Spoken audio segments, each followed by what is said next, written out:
My manager won't stop hurting me. She didn't scream it. She barely whispered. It pressed against a cold supply room wall at 10:47 on a Friday night. With a bruised wrist she'd been hiding since Tuesday, and a manager blocking the only door. The tray she dropped shattered across the floor. Nobody came. Nobody ever came. But tonight, one man at the counter heard everything. If this story moved you, please subscribe to our channel and follow Madison's journey all the way to the end.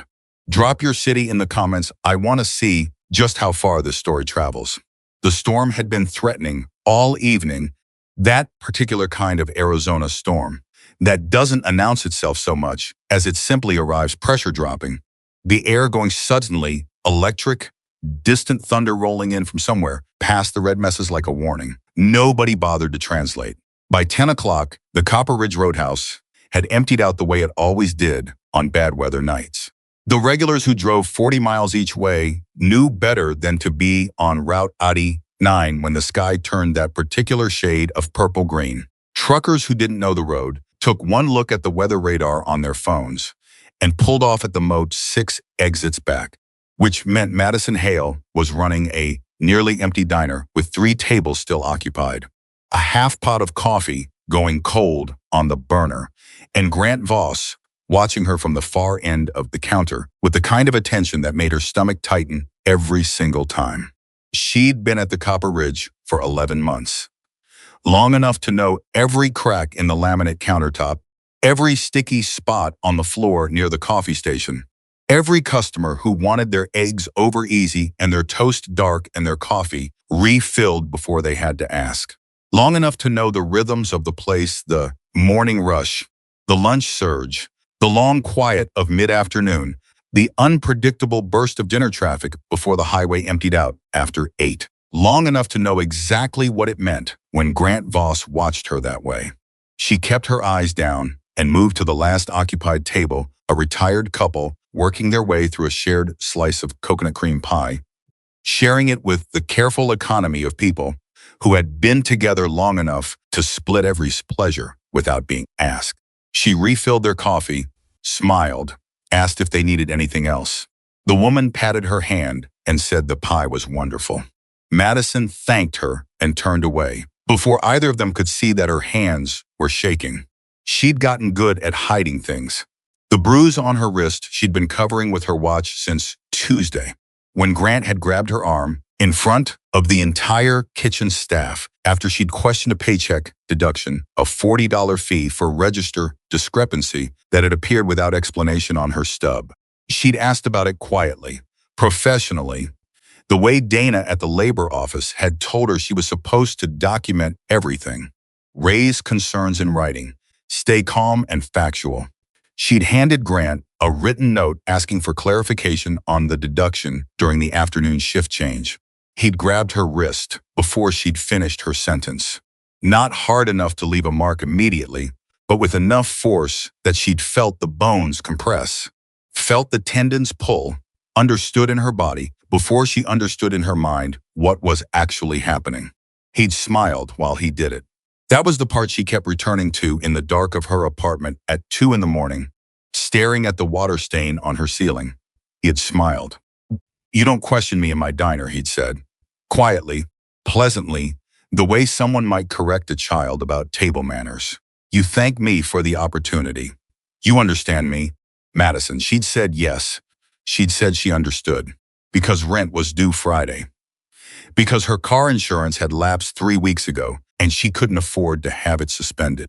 Because her mother's prescription costs had gone up again, and Madison was quietly covering the difference without telling her. Because 11 months ago, when she'd walked into the Copper Ridge needing a job badly enough that her hands had been shaking then too, Grant Voss had been the one to hire her in the same afternoon. She understood him perfectly. That was the problem. The retired couple finished their pie, left a $10 tip that Madison pocketed gratefully, and pulled on their rain jackets as the first fat drops began hitting the windows.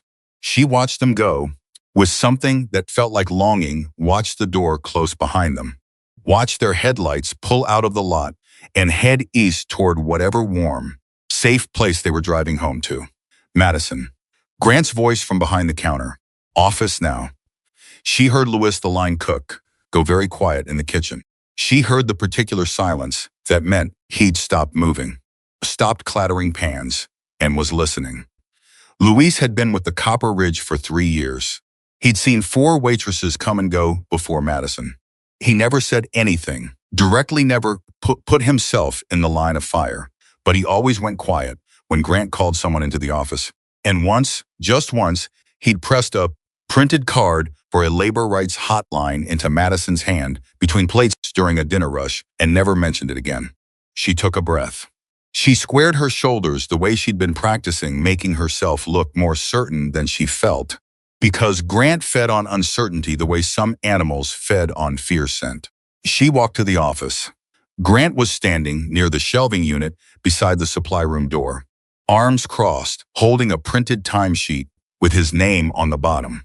He'd changed the numbers again. She could see it from 3 feet away. The way the ink on the hours column looked slightly different from the rest of the page. Darker, the alignment off by a fraction of a millimeter. You're $40 short, he said. I balanced the register at the end of last shift, Madison said. I wrote down the count. It came to exactly $40 short, he repeated. I'm looking at the register log right now. That's not the log Are you calling me a liar? She stopped, because she knew this script. She'd been through it 3 times before in 11 months, twice with other employees, once with herself. The question wasn't really a question. It was a door.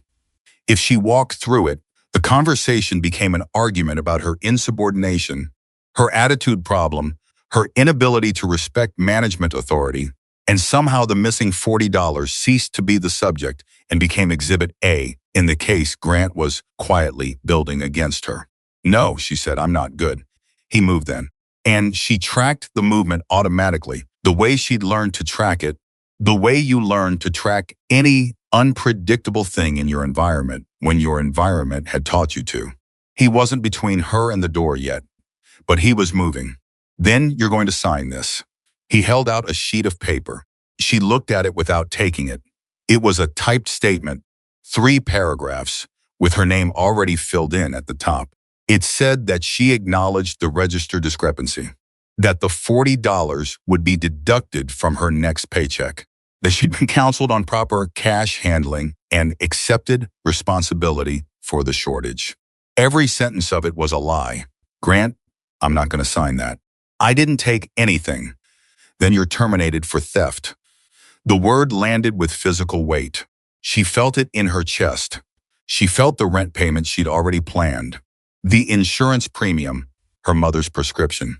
She felt 11 months of early mornings and long doubles and smile through it, and don't react and document it quietly, and wait for the right moment. She felt all of it hanging in the air between them. Suddenly precarious. You can't fire me for refusing to confess to something I didn't do. Watch me, I'll go to the labor board. He laughed. Not a mean laugh, exactly, almost pleasant, almost charmed. Madison. Honey, you're a broke little waitress who can't keep track of a cash register. I'm the manager who's been here for 4 years. Who do you think they're going to believe? He stepped closer. She stepped back. The supply room door was half open behind her. Sign the paper. Take the deduction. Move on or walk out that door without a reference, without unemployment, without anything. And I'll make sure every diner between here and Flagstaff knows exactly why you left. Her back was against the supply room shelf. She could feel the edge of it pressing into her shoulder. She could feel how little space there was between her and Grant Voss, and she could feel the bruise on her wrist starting to ache the way it always did when her heart rate went up. She felt tears coming not from sadness, but from a specific kind of rage that had nowhere to go, the kind that burns in your throat when you know exactly what's being done to you and can't stop it, and say it out loud, and can't scream and can't run and can't do anything but stand there and take it. Because the alternative is losing everything. She said, I can't keep pretending this is normal. Grant's expression shifted. Something cold moved through his eyes. He reached out and closed his hand around her wrist, the bruised one, and squeezed. Yes, you can, he said. And you will. The tray slipped from her other hand. It hit the floor with a sound like a gunshot in the quiet kitchen. Dishes scattered. Coffee splashed across the tile. The sound rang through the diner and died, and neither of them noticed that the supply room door had not fully closed behind her. Caleb Maddox had stopped at the Copper Ridge because the storm had other ideas about his timeline, and because 43 years of riding had taught him that a man who fights the weather always loses. He'd been coming back from the Veterans Memorial in Williams' 200 miles of riding. A flag folded into a triangle, a name on a wall that he'd run his fingers across the way he'd done every year for the past 18 years. He wasn't sentimental about it. He was consistent about it. There was a difference. He'd taken the corner stool at the far end of the counter because that was where he always sat back to the wall. Sightline clear to the door, habit so deep it had stopped being a choice a long time ago. 2 tours in Vietnam had installed certain things in Caleb Maddox that retirement and decades of civilian life had never quite managed to uninstall. He'd ordered black coffee and a piece of whatever pie was left, and the young woman who'd brought it to him had been moving like someone who was waiting for the floor to give out beneath her feet. He'd noticed it without meaning to. The way she'd angled her left wrist away from his eyeline when she set down the cup. The way she'd apologized for the coffee taking a moment to brew, even though he hadn't said a word and hadn't been waiting more than 40 seconds. The way her eyes had moved to the back of the diner every time the manager's voice carried from the office area, quick, involuntary, the kind of check you did when you'd learned that not paying attention had consequences. Caleb had seen that particular set of movements before, had seen it in men who'd survived things they shouldn't have had to survive, who'd come home carrying something heavy that nobody around them could quite see. He'd seen it in his younger sister Carol for 3 years before she'd finally told him what was happening at the insurance company where she worked. He hadn't pushed the waitress. He'd drunk his coffee and eaten his pie blueberry, which was fine, and he'd minded his own business, because minding his own business was something Caleb Maddox did with the same disciplined intentionality that he applied to everything else. Right up until the tray hit the floor, the sound snapped his head up. Every veteran in the world knows that sound sharp, sudden, nothing behind it, and the fraction of a second before your brain processes that it's not a gunshot is a fraction of a second you spend absolutely alert. He was already oriented toward the back of the diner before the echo died. Through the not quite closed supply room door, he heard a man's voice low, controlled, with the particular cadence of someone who was used to saying terrible things pleasantly. He couldn't hear every word. He heard enough. He heard, "No one's going to believe a broke little waitress." He heard her voice unsteady, trying hard to hold together, saying, "I can't keep pretending this is normal." And then he heard something that he'd heard a long time ago in places he'd spent 30 years trying to forget, and that was the specific silence of someone who'd been grabbed, who'd stopped making sound because making sound had stopped being an option. Caleb set down his coffee cup. He put his palm flat on the counter. He stood up. He was 61 years old and built like something that weather happened to without much effect. He was wearing his Hell's Angels vest, the one with the Arizona chapter patch, and the 4 service bars he'd stopped explaining to people who asked, and his riding boots, and he had a face that had been described by various people over the years as weathered, as intimidating, as the kind of face that made decisions look easy. He walked to the back of the diner. Not fast, not with any particular urgency. He didn't need urgency. He'd learned a long time ago that urgency was for people who weren't sure what they were doing. Grant had already moved Madison back into the dining area. When Caleb reached them, she was standing between 2 tables, rigid and pale, her left wrist tucked against her side. Grant was speaking to her with his back partly to Caleb, his voice carrying the bored authority of a man who'd never had to consider that authority might be revocable.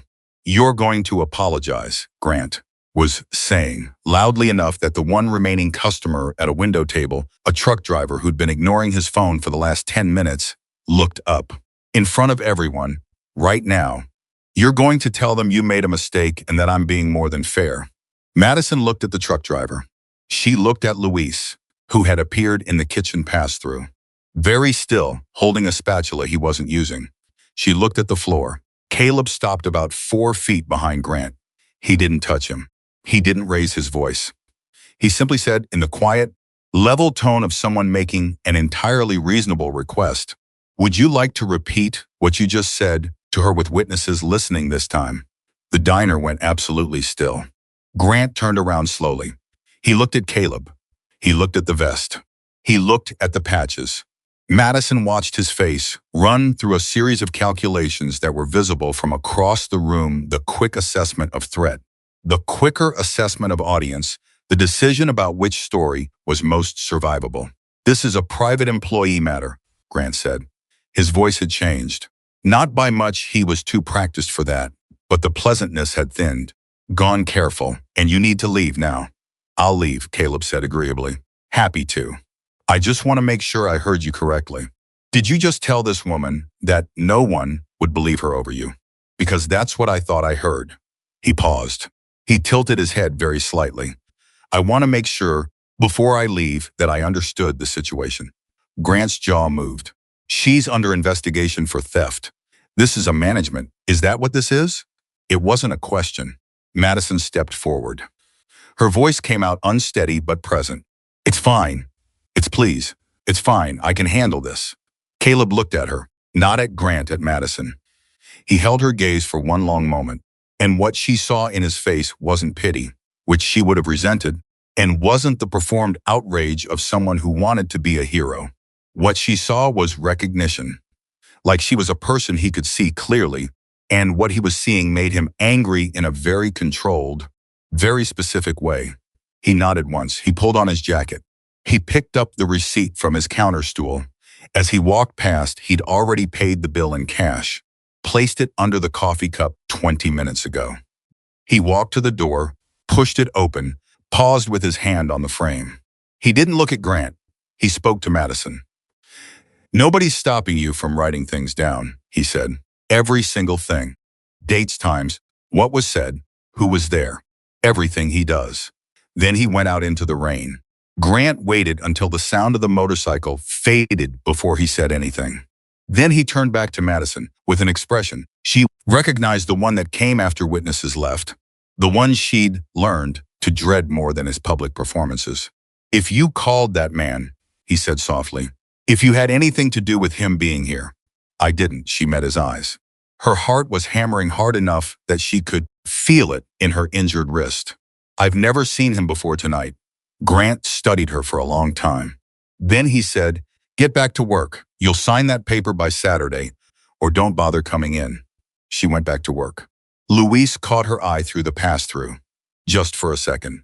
He mouthed something. She thought it was "you okay?" and she shook her head slightly, because no was the honest answer, and she was so tired of the dishonest one.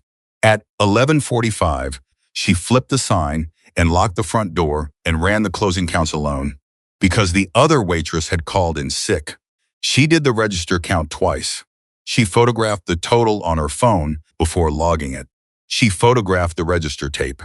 She photographed the closeout sheet before she handed it to Grant through the office door without stepping inside. He didn't say thank you. He never said thank you. She got her coat from the break room. She noticed that the supply room door had a gap of about 2 inches. When it closed, she'd never paid attention to that before. But she paid attention to it now. She thought about what Caleb had heard through that gap and felt something complicated move through her. She sat in her car in the parking lot for a long time after the diner went dark. The rain was lighter now, coming down in a steady drizzle that turned the streetlight into a smear of orange on her windshield. She held her phone in both hands and opened the Notes app. She started typing. She typed everything. Not just tonight had given her permission to write down tonight. But once she started, 11 months of things she'd been telling herself were normal and isolated, and probably her fault came out of her in a rush that surprised her. The register discrepancy in April that Grant had resolved by deducting $60 from her pay pending investigation and never resolving the investigation. The schedule change in June that had cost her a doctor's appointment she'd waited 2 months for. The time he'd called her stupid in front of a table of 6 people, and then, when she'd looked stricken, said kidding, lighten up loud enough for the table to laugh. The time he'd taken her tips from a large party and said they'd been pooled, except the other waitress on that shift said she'd never received any pool distribution. The time he'd told her to clean the bathrooms on her lunch break because you clearly have time to waste. She typed for 2 hours and 17 minutes. When she finally stopped, she looked at what she'd produced. 11 months compressed into 43 separate incidents, each one with a date, a description, the names of anyone present. It wasn't a document yet. It was messy and raw, and some of the details were uncertain. But it was real, and it was hers. And it was the first time she'd ever looked at the full scope of what she'd been living inside and understood that it was not a series of isolated incidents. It was a system, deliberately built and consistently maintained. She looked at the passenger seat, at the receipt she'd found tucked under her jacket when she'd come out of the diner. She didn't know how Caleb had managed that she hadn't seen him go near her jacket. On the back of the receipt, he'd written a phone number. Beneath it, 5 words in the cramped, precise handwriting of a man who didn't waste space. Write down everything he does. She sat there in the parking lot with the rain coming down and her notes app open and 11 months of evidence staring back at her, and she did something she hadn't done in longer than she could remember without crying. First, she breathed. Just breathed. The next morning, Grant called her 20 minutes before the Saturday breakfast shift to say she'd been moved to the lunch rush. It was a scheduling violation she'd have known that even without the labor rights pamphlet Luis had given her. But now she looked it up specifically, and yes, her contracted schedule guaranteed her first right of refusal on shift changes with less than 24 hours notice. He hadn't offered her refusal. He'd informed her. She documented it. Time stamp and everything. She came in for the lunch shift and discovered he'd given her the back section 4 booths that were technically her section on the floor plan, but that everyone on staff knew were the dead zone, the booths that customers avoided because the air conditioning vent directly overhead turned the seating area into a tunt, and the lighting had been flickering for 8 months without Grant ordering a repair. It was a punishment section. She'd watched him use it before, on the previous waitress who'd challenged him, on Luis when Luis had refused to work past his legal hours without overtime. She documented the section assignment. She noticed, when she pulled her copy of the schedule off the break room board, that her Wednesday shift had been changed from a 6-hour dinner shift to a 3-hour closing shift. That was a 3-hour pay cut without discussion or agreement. She photographed the altered schedule before the morning crew could see her do it. Then she went to the time clock drawer and found last week's printed timesheets. She photographed those too. During the lunch rush, Grant told the 3 other staff members on shift that Madison was under investigation for register theft. He said it loudly during a pass-through while Madison was 3 feet away carrying 2 plates. He said it with the confident ease of someone who'd said it before and found it effective. He was looking at the other waitress, a 20-year-old named Kayla, who'd been at the Copper Ridge for 3 months when he said it. He was looking at her in a way that said, "This is what happens." Madison set the 2 plates down on the correct table.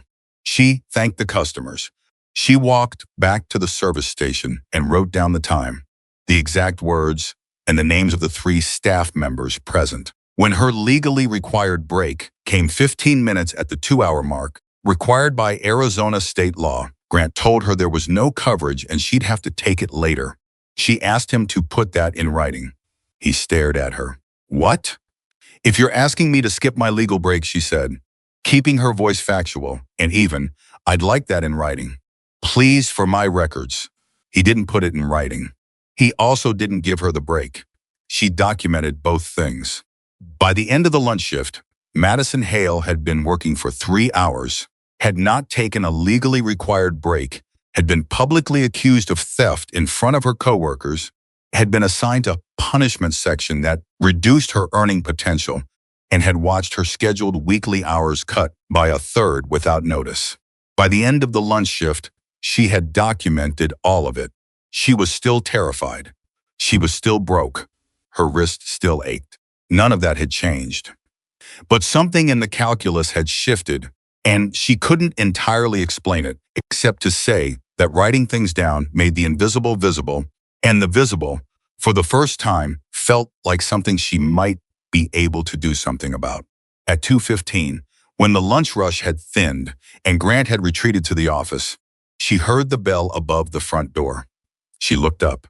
The man who walked in was wearing dark jeans, a plain gray shirt, and a Hells Angels vest with Arizona chapter patches.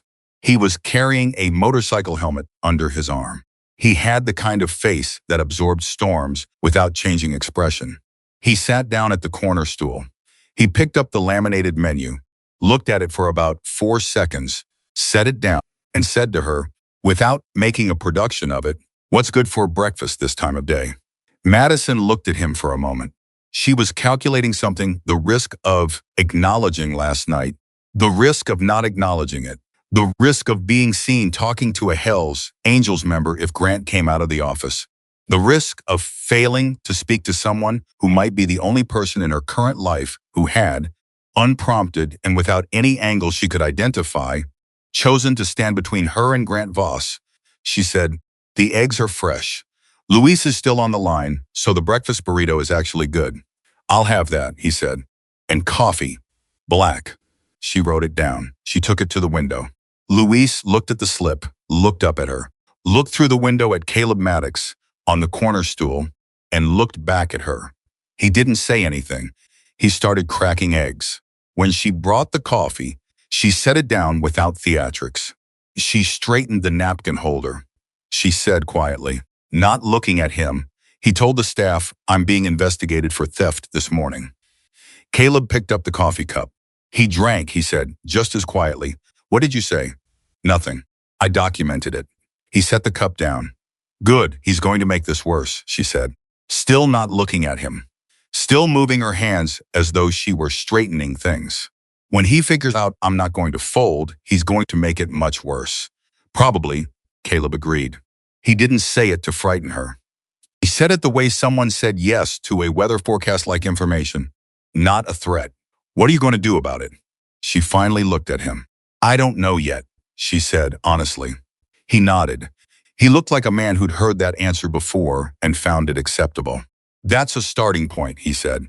He ate his breakfast burrito. He left a cash tip that was nearly 30%. He didn't make a show of leaving. He just finished his meal, stood up, pulled his helmet out from under his arm, and paused at the door. "There's a legal aid organization in Flagstaff," he said. "They work with labor violations. They do free consultations on Tuesdays and Thursdays." He didn't look at Grant's office. He looked at Madison. "They've helped people in situations similar to yours." Then he walked out into the afternoon sun, and Madison watched through the window as he walked to his bike, and she thought about the word similar and everything it implied about how many situations like hers existed in the world, and how many of them never made it past the supply room floor. She picked up her order pad. She went back to work. On her break, the one she took anyway, at 3 o'clock, standing outside the back door in the alley, where Grant couldn't see her, through the windows, she looked up the legal aid organization in Flagstaff. She found a number. She saved it in her phone under the name Dr. Brooks so it wouldn't be obvious in her call history. She stared at that contact name for a long time. Then she went back inside. She had 6 more hours in the shift, 6 more hours of evidence to collect, a case to build in plain sight, and a decision forming in the back of her mind that she wasn't ready to name yet, but that was hardening. The way certain things harden when they've been in fire long enough. Grant came out of the office at 4 o'clock. He walked the floor, the way he did, checking plates and scrutinizing setups and performing the authority of management for whoever happened to be watching. He stopped at the service station near Madison. "How's your section?" he asked pleasantly. "Fine," she said. "Good." He straightened a sugar caddy that was already straight. "Heard you had a little visitor this afternoon." She kept her face neutral. Her pulse spiked, but she controlled it. She'd been controlling it for 11 months. "Just a customer." Right, he said. Of course. He picked up a coffee cup that was perfectly placed and set it back down in exactly the same spot. Madison, I want you to understand something. I've been doing this a long time. People come and go, managers, waitresses, attorneys from Flagstaff, bikers who think they're doing someone a favor. The smile didn't move. They all go. I stay. This is my diner. She looked at him. She held the look for exactly long enough to make it clear she'd heard him, and not a second longer. Okay, she said. Anything else? He studied her. Something in his expression went briefly uncertain. The look of a man who'd used a script for years and had encountered, for the second time in 24 hours, someone who wasn't following it. That's all, he said. He walked back to his office. Madison turned to the service station and picked up a clean rag. She began wiping the counter in long, even strokes. She kept her face turned away from the camera above the register. The one Grant claimed was broken, and she thought very carefully about what he just told her without meaning to. He'd said they all go, which meant he knew she'd reached out, which meant he was already managing the fallout, which meant he was afraid of something, afraid people wouldn't go this time. She reached the end of the counter. She folded the rag with precise, unhurried movements. She set it down, she thought, then give them a reason to stay. That night didn't end for Madison the way most nights ended, with exhaustion pulling her under before she could think. It ended with her sitting at her kitchen table at 2 a.m, her notes app open on her phone, a legal pad beside it with a pen she'd been clicking and unclicking without realizing it, and the particular kind of wakefulness that comes not from having too much energy, but from having a mind that has finally started doing the work it should have started months ago. She went back through everything she'd typed in the parking lot and started organizing it by category. Wage theft, scheduling violations, public humiliation, physical contact, false accusations. She made columns on the legal pad and started filling them in. The columns filled faster than she'd expected, faster than felt right. By the time she got to March 8 months ago, she was already on the 4th page. She stopped at one entry from a Tuesday in February and stared at it for a long time. She'd written, Grant changed closeout totals, saw him do it, said nothing. She stared at those 4 words, said nothing. She remembered exactly why she'd needed the shift covered the following weekend. Needed the goodwill that cooperation purchased, needed the small safe distance that looking the other way provided. At the time, it had felt like a survival calculation. Looking at it now, from the outside, it looked like something she hadn't let herself name until this moment. It looked like fear-making decisions for her. She set down the pen. She picked up her phone. She looked at the contacts saved as Dr. Brooks and thought about what Caleb had said: free consultations, Tuesdays and Thursdays. Today was Sunday, which meant Tuesday was 36 hours away, which meant she had 36 hours to decide whether she was actually going to make the call or whether this was another moment she'd let pass while telling herself she was waiting for a better time. She knew about waiting for a better time. She'd been doing it for 11 months. She put the phone face down on the table. She picked up the pen again. She went back to April. She didn't sleep until nearly 4. Monday started the way Grant intended it to start.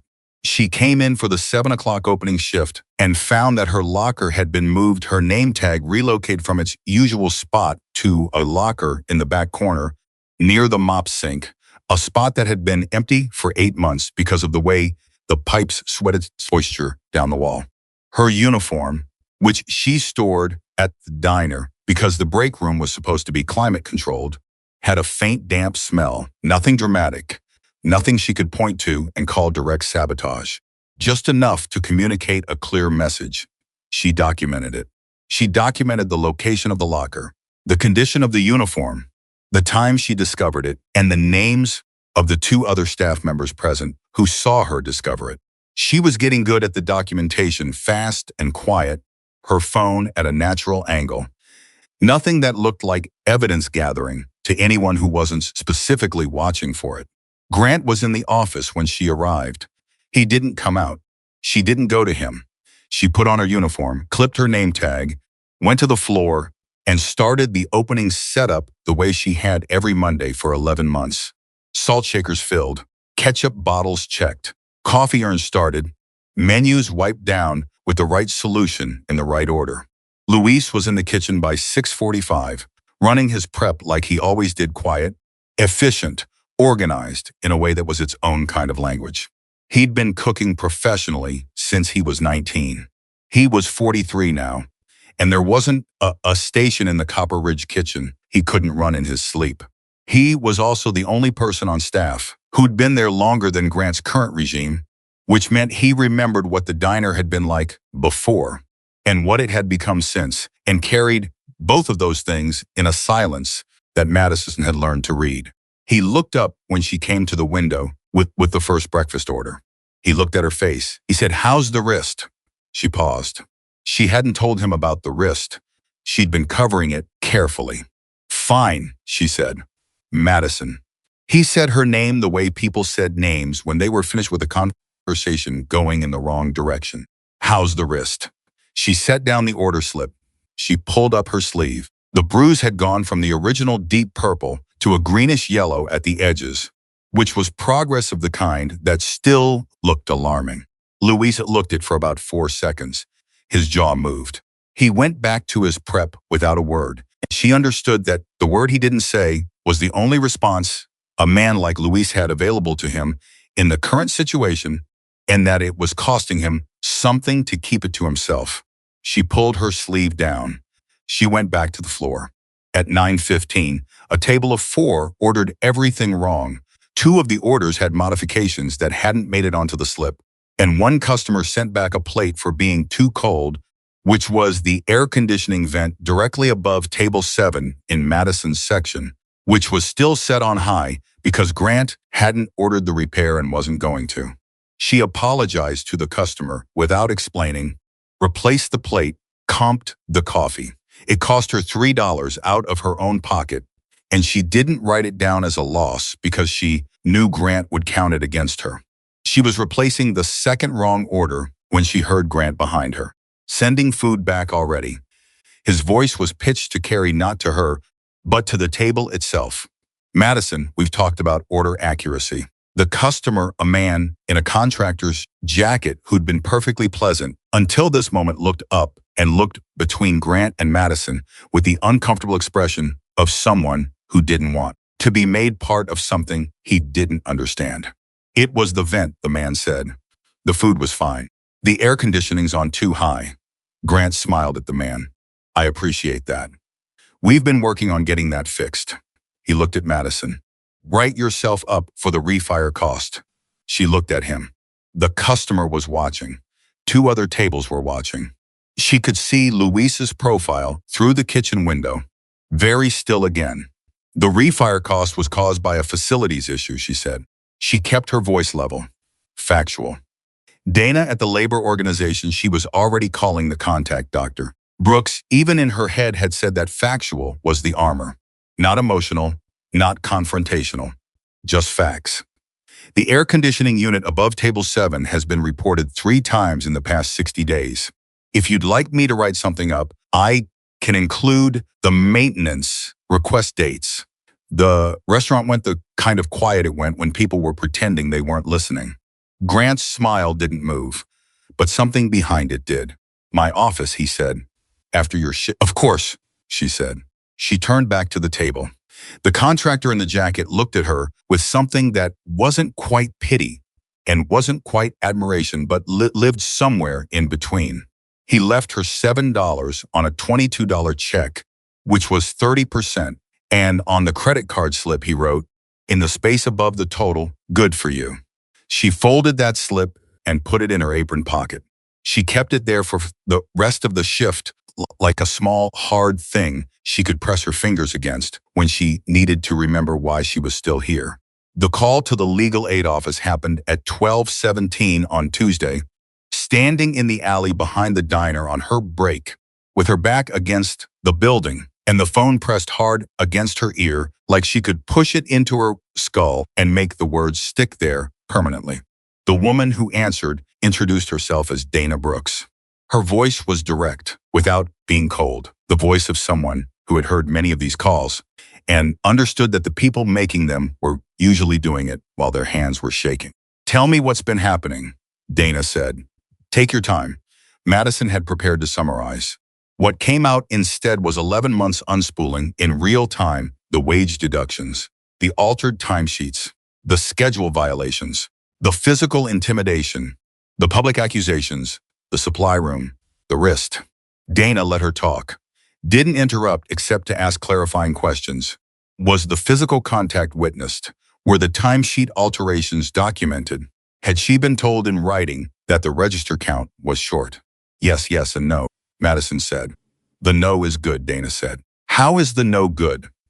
Because if he didn't put the accusation in writing, it means he didn't want documentation either, which means he knows it won't survive scrutiny. Dana paused. Madison, I want to tell you what you have, and I want you to hear it clearly. What you've described is a pattern of wage theft, retaliation, and potentially unlawful termination threats. Those are not gray areas. Those are violations with specific remedies under Arizona labor law. You have documentation. You have dates. You have witnesses. That's more than most people who call me have. Madison pressed her back harder against the building. He threatened to make sure I couldn't get hired anywhere in the county. That's called blacklisting. It's illegal. And if he said it in front of anyone, he said it to me alone. Then it's your word against his for that specific statement. But the rest of it, Dana paused again, and Madison heard the sound of typing. Can you come in Thursday?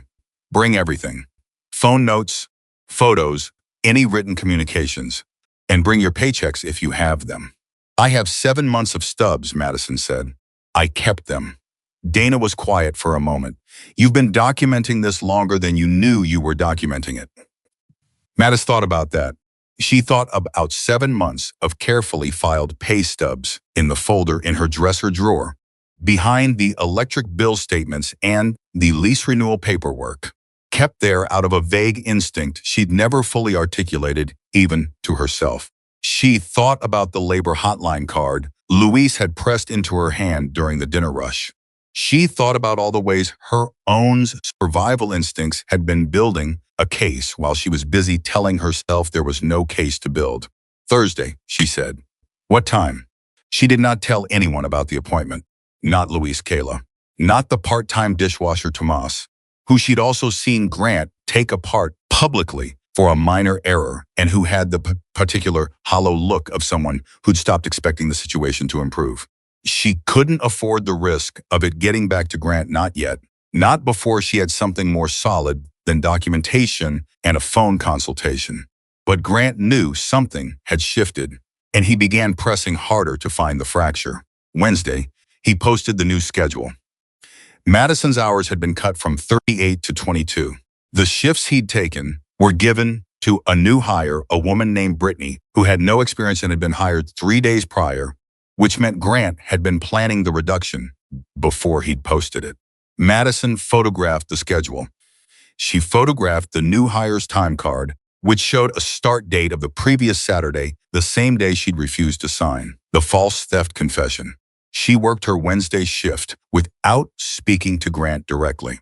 He manufactured 3 interactions, each one with an audience, each one designed to produce a reaction.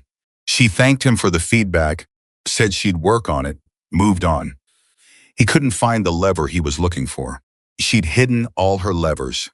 At the end of the Wednesday close, she was alone in the break room, pulling on her jacket, when she noticed the far locker, the one near the staff cubbies that nobody used because the latch was broken. She'd walked past it 100 times without looking at it. Tonight, something about it caught her.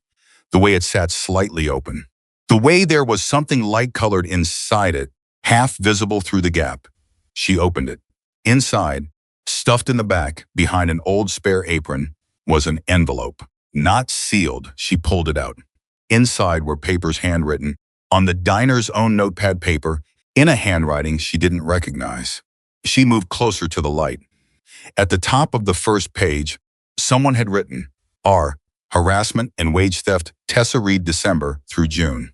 Madison's breath stopped. Tessa Reed.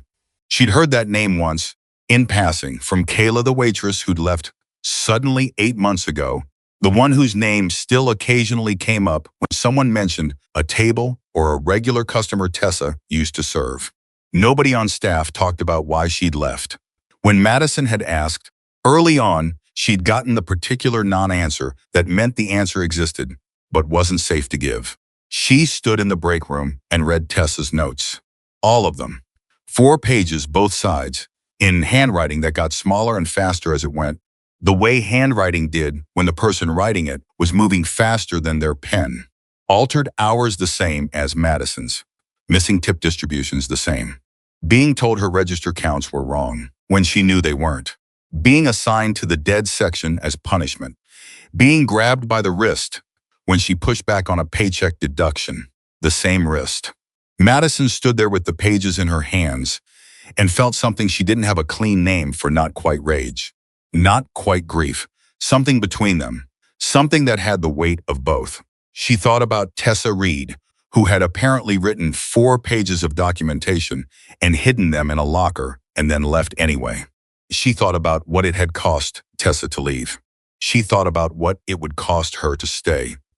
She put the pages back in the envelope. She put the envelope in her purse.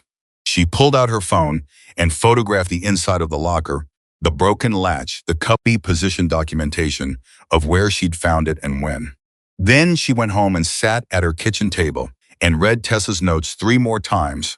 And on the 3rd read-through, she made a decision she hadn't consciously known she was building toward. She picked up her phone. She texted the number Caleb had given her. I found evidence that this has happened before, to someone before me. I think her name is Tessa Reed. I have her notes. The reply came back in 4 minutes. For a man she imagined spent most of his time on a highway, he was reliably prompt. Bring them Thursday. Dana Brooks needs to see those.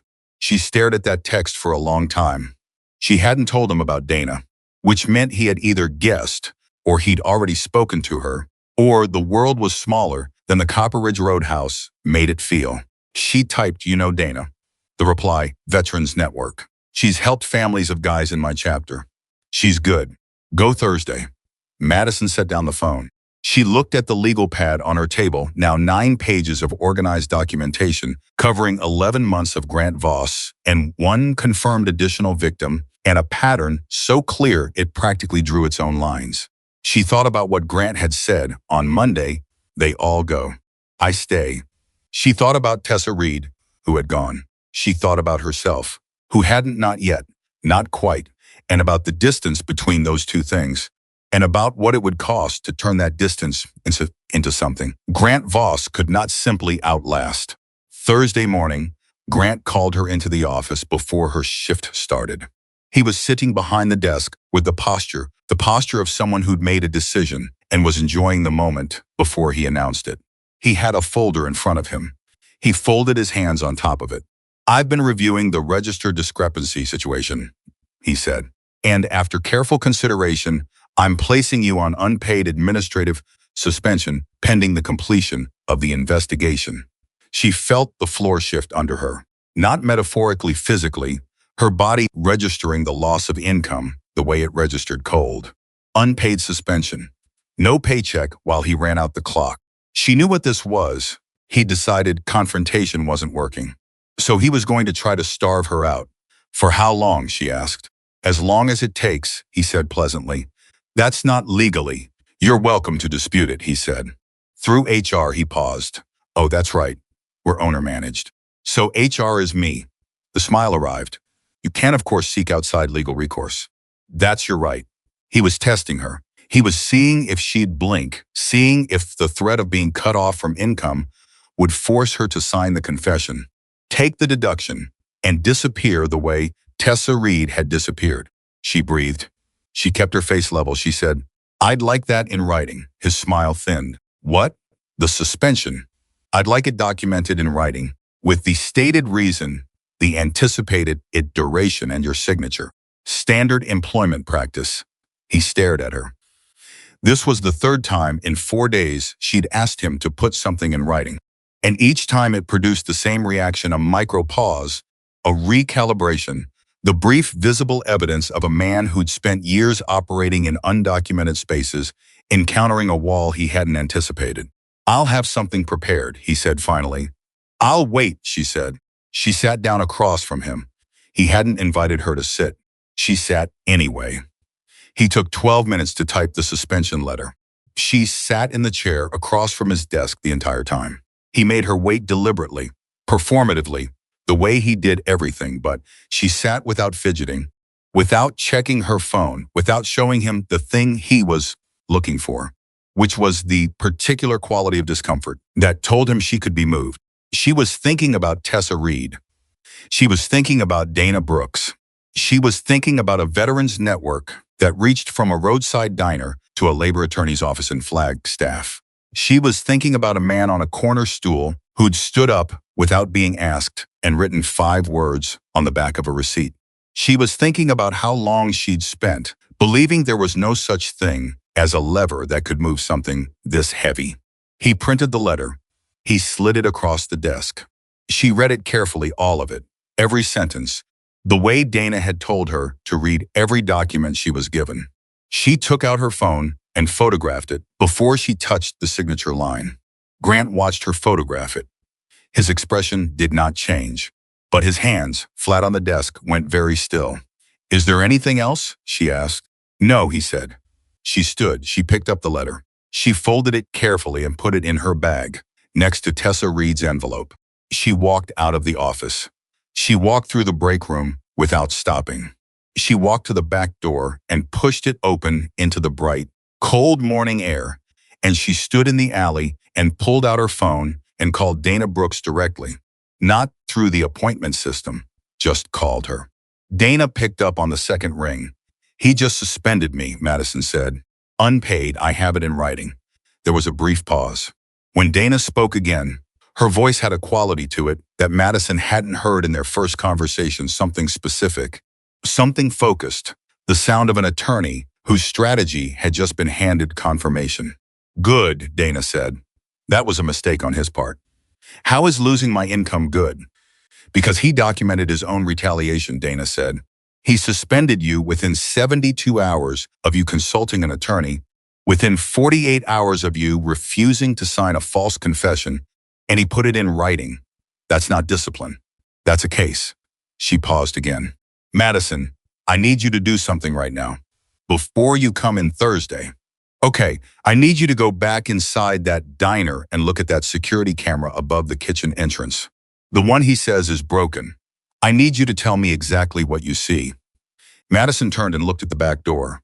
She thought about the camera she'd noticed it months ago, had dismissed it the way Grant had clearly intended everyone to dismiss it, just part of the background architecture of the place. Broken, non-functional. "Why?" she asked. "Because I just got off the phone with someone who used to work at one of Grant Voss's previous restaurants," Dana said, "in Albuquerque. And they told me something very interesting about his relationship with security cameras." The alley was quiet. Somewhere nearby, a truck was backing up, its reverse alarm cutting the silence in regular beats. Madison stood in the alley with the suspension letter in her bag and Tessa Reed's notes in her bag and 11 months of documentation on her phone and a number she'd saved as Dr. Brooks while she thought she was being careful, and she felt the case beneath her feet shift not away from her, but towards something, solidifying, becoming load-bearing. "Tell me," she said. "Grant has a pattern," Dana said. "At every location he's managed, he's disabled the facing cameras and preserved only the ones he controls, because the ones he controls only capture what he wants them to capture." She stopped. "But the backup systems, he doesn't control those he misses. Every time. Because he thinks he's already won by then." Madison looked at the back door. She thought about the camera. She thought about the safe in the office and the missing $40 and the way Grant had announced the shortage with the precise confidence of someone who already knew how the story ended. She thought about what a camera he didn't control might have captured. "I'll look," she said, "right now." She went back inside. Luis was at the line. He looked up when she came in. She crossed the kitchen without stopping, walked to the corner near the kitchen entrance, and stood beneath the camera, mounted on the bracket above the door. She looked at it. It was angled slightly. She'd never paid attention to how it was angled. She'd assumed it was pointed at the door. It wasn't. It was pointed slightly past the door, toward the office hallway. The small red light beneath the lens was not on. But there was something else, a second smaller unit, almost flush with the wall bracket, barely visible unless you were standing directly beneath it and looking up. Not the main camera. Something older, a backup indicator, the kind of secondary recording system that a diner owner might have installed years before Grant arrived, and that Grant, doing his sweep of the visible cameras, might never have noticed. The small green light on that secondary unit was on. Madison looked at it for a long time. She thought about the cloud. She thought about backup systems. She thought about what Nora Whitcomb, the actual owner of the Copper Ridge, whom Grant reported to and who'd been hands-off for 4 years while Grant ran the place as though he owned it, had or hadn't been told about what was recorded in her own building. She went back to the alley. She called Dana. "There's a secondary unit," she said, "separate from the main camera. It has a green light. It's pointed at the office hallway." Dana was quiet for exactly 3 seconds. "Madison," she said, "I need you to find a contact number for the property owner, not Grant's supervisor, the actual owner of the building, tonight." Madison thought about the framed business license on the diner's front wall. She'd walked past it every shift for 11 months. She had never actually read the name at the bottom. "I know where to find it," she said. She went inside for the last time that day. She walked to the front of the diner, past the tables, past the register, past the counter, where she'd served Caleb Maddox his coffee 2 nights ago, and she stopped in front of the framed business license and read it. All of it. The licensed property holder, the contact address, the registered owner of record, Nora Whitcomb, an address in Phoenix, a business email printed on the license frame insert. Madison photographed it. She walked out the front door of the Copper Ridge Roadhouse into the afternoon and did not look back. She had places to be. Dana's response to the secondary camera came back in under an hour, not a text, a call, because Dana Brooks was the kind of attorney who understood that some information was too important to lose in a text thread. She told Madison to write down Nora Whitcomb's contact details, but not to reach out yet. Not until they knew what was on that secondary unit. Not until they understood exactly what they were working with. Because the difference between having evidence and knowing what your evidence proves was the difference between a complaint that stuck and one that got dismissed before it cleared the first desk. Madison wrote everything down. She'd gotten very good at writing things down. The Thursday consultation at Dana's office lasted 2 hours and 40 minutes, which was 90 minutes longer than a free consultation was supposed to run, but Dana didn't mention it and Madison didn't ask. They went through everything, the documentation on her phone, the 9 pages of legal pad notes, the pay stubs going back 7 months, the suspension letter with Grant's signature on it, and finally, Tessa Reed's 4 pages of handwritten notes, which Dana read twice without speaking. When Dana set Tessa's pages down, she looked at Madison across the desk and said, "He's done this before." "More than once?" Madison asked. "The contact I mentioned, the woman from Albuquerque, her name is Rosa. She managed the front of house at a restaurant Grant ran before he came to Arizona. She said he ran the same playbook there. Altered timesheets, false register accusations, suspension as a silencing tool." Dana paused. "She didn't file. She said she was afraid of exactly what he threatened you with the blacklisting, the employment record. She left the industry entirely. The weight of that settled over Madison like something physical. Rosa in Albuquerque, Tessa Reed in Arizona. And how many others between them, or before Rosa or after Tessa and before Madison, who had calculated the cost and concluded that fighting was more expensive than leaving. "How do we find Tessa?" Madison asked. "I already have a call in," Dana said. "I have a contact at the Labor Advocacy Network who may know where she went. If Tessa is willing to speak, her documentation combined with yours and potentially Rosa's establishes a pattern that changes the entire shape of this case." She leaned forward. This stops being a workplace dispute between an employee and a manager. It becomes a documented pattern of predatory employment conduct across multiple states and multiple victims. Madison sat with that for a moment. Multiple states, multiple victims. The thing she'd been surviving in isolation for 11 months had geography, had history, had other women's handwriting in the margins of it. "What do I do in the meantime?" she asked. "You do nothing that looks like escalation," Dana said. "You stay on suspension. You do not go back to the diner unless he calls you back in writing. And if he does, you contact me before you respond. You keep documenting everything, every communication from him, every contact from management, every change to your status." She stopped. "And Madison, do not tell anyone else about the secondary camera. Not yet. If Grant finds out we know about it, he'll try to access it before we can." Madison nodded. She gathered her materials. She stood to leave. At the door, she turned back. "Dana, what are the chances this actually works?" Dana looked at her steadily. "With what you've brought me today, better than most. But cases like this don't move fast and they don't move quietly. There's going to be a moment when Grant realizes what's happening, and when that moment comes, he is going to move hard and he is going to move fast. And you need to be ready for that." "What does ready look like?" "It looks like not being alone when it happens," Dana said. Madison drove home thinking about that. Not being alone. She thought about the corner stool and the black coffee and 5 words on the back of a receipt. She thought about Luis, going very still in the kitchen pass-through. She thought about the retired couple splitting coconut cream pie, and the contractor who'd written "good for you" on a credit card slip, and all the small ordinary people who had witnessed small ordinary pieces of what Grant Voss was doing and had not looked away. She thought about how many of them might stand still if someone asked them to. The call from Caleb came Friday evening. Not a text, a call, which surprised her.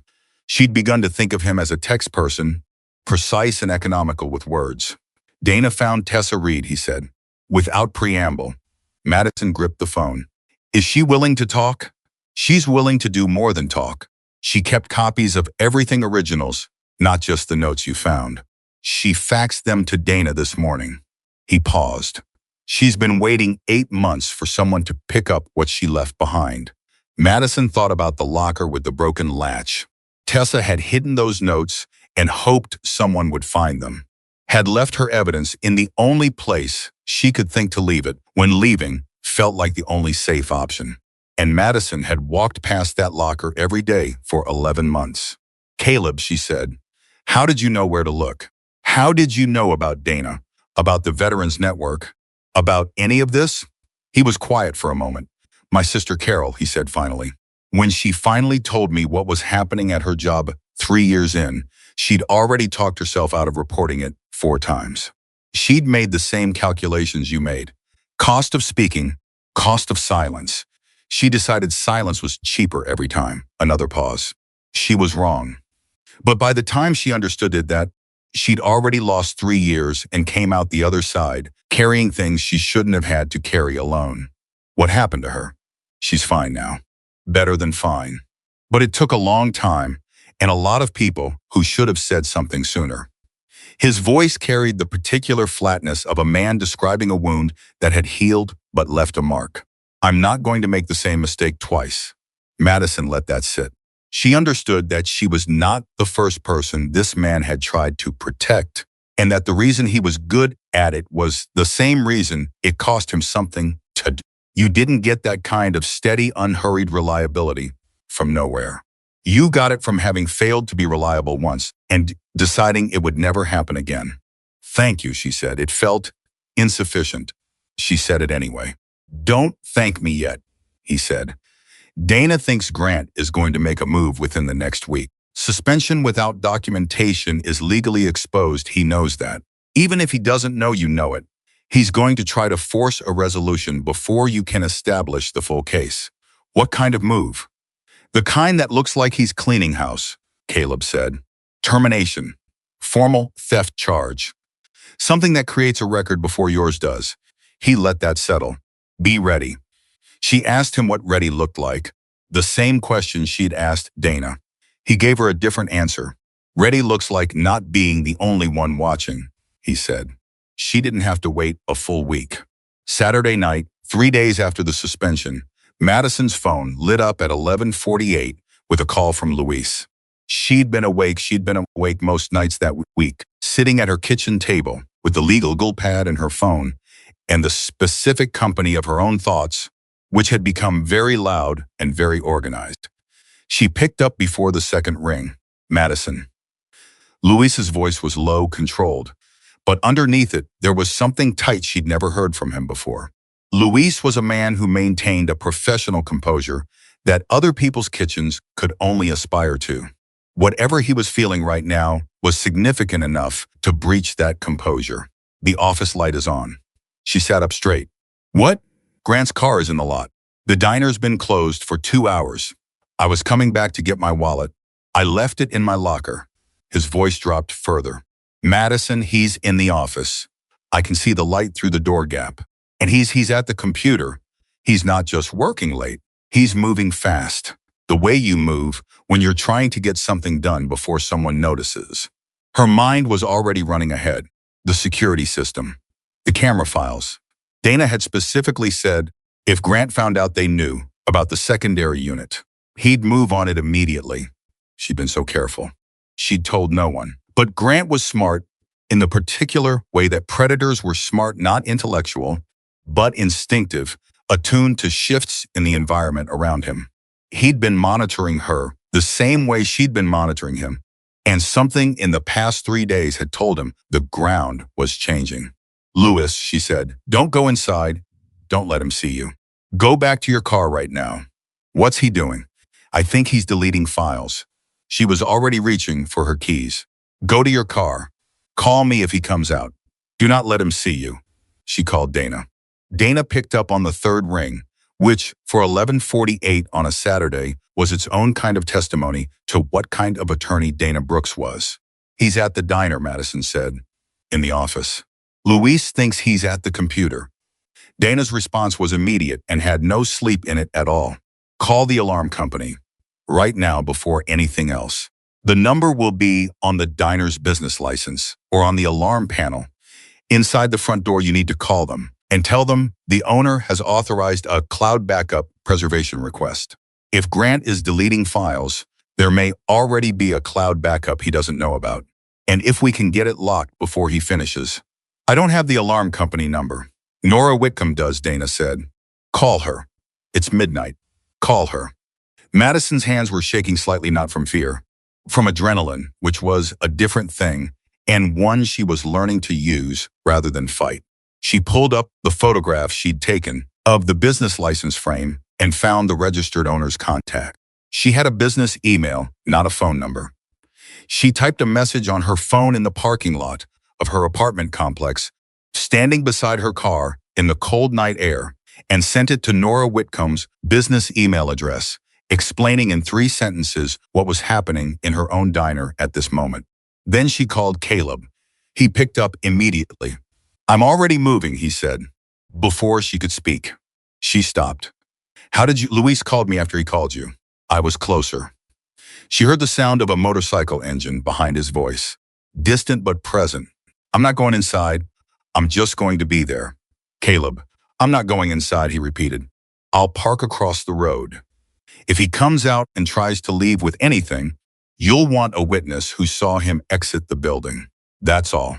She drove. She made the 17-minute drive in 12, which was either excellent driving or reckless driving, depending on your perspective. And she pulled into the Route 89 frontage road without turning into the diner's lot. She called Dana back.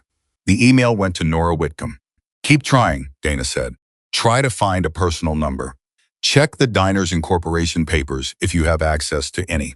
Her phone lit up with a separate call, an Arizona area code she didn't recognize. Hold on, she told Dana. She switched over. This is Nora Whitcomb.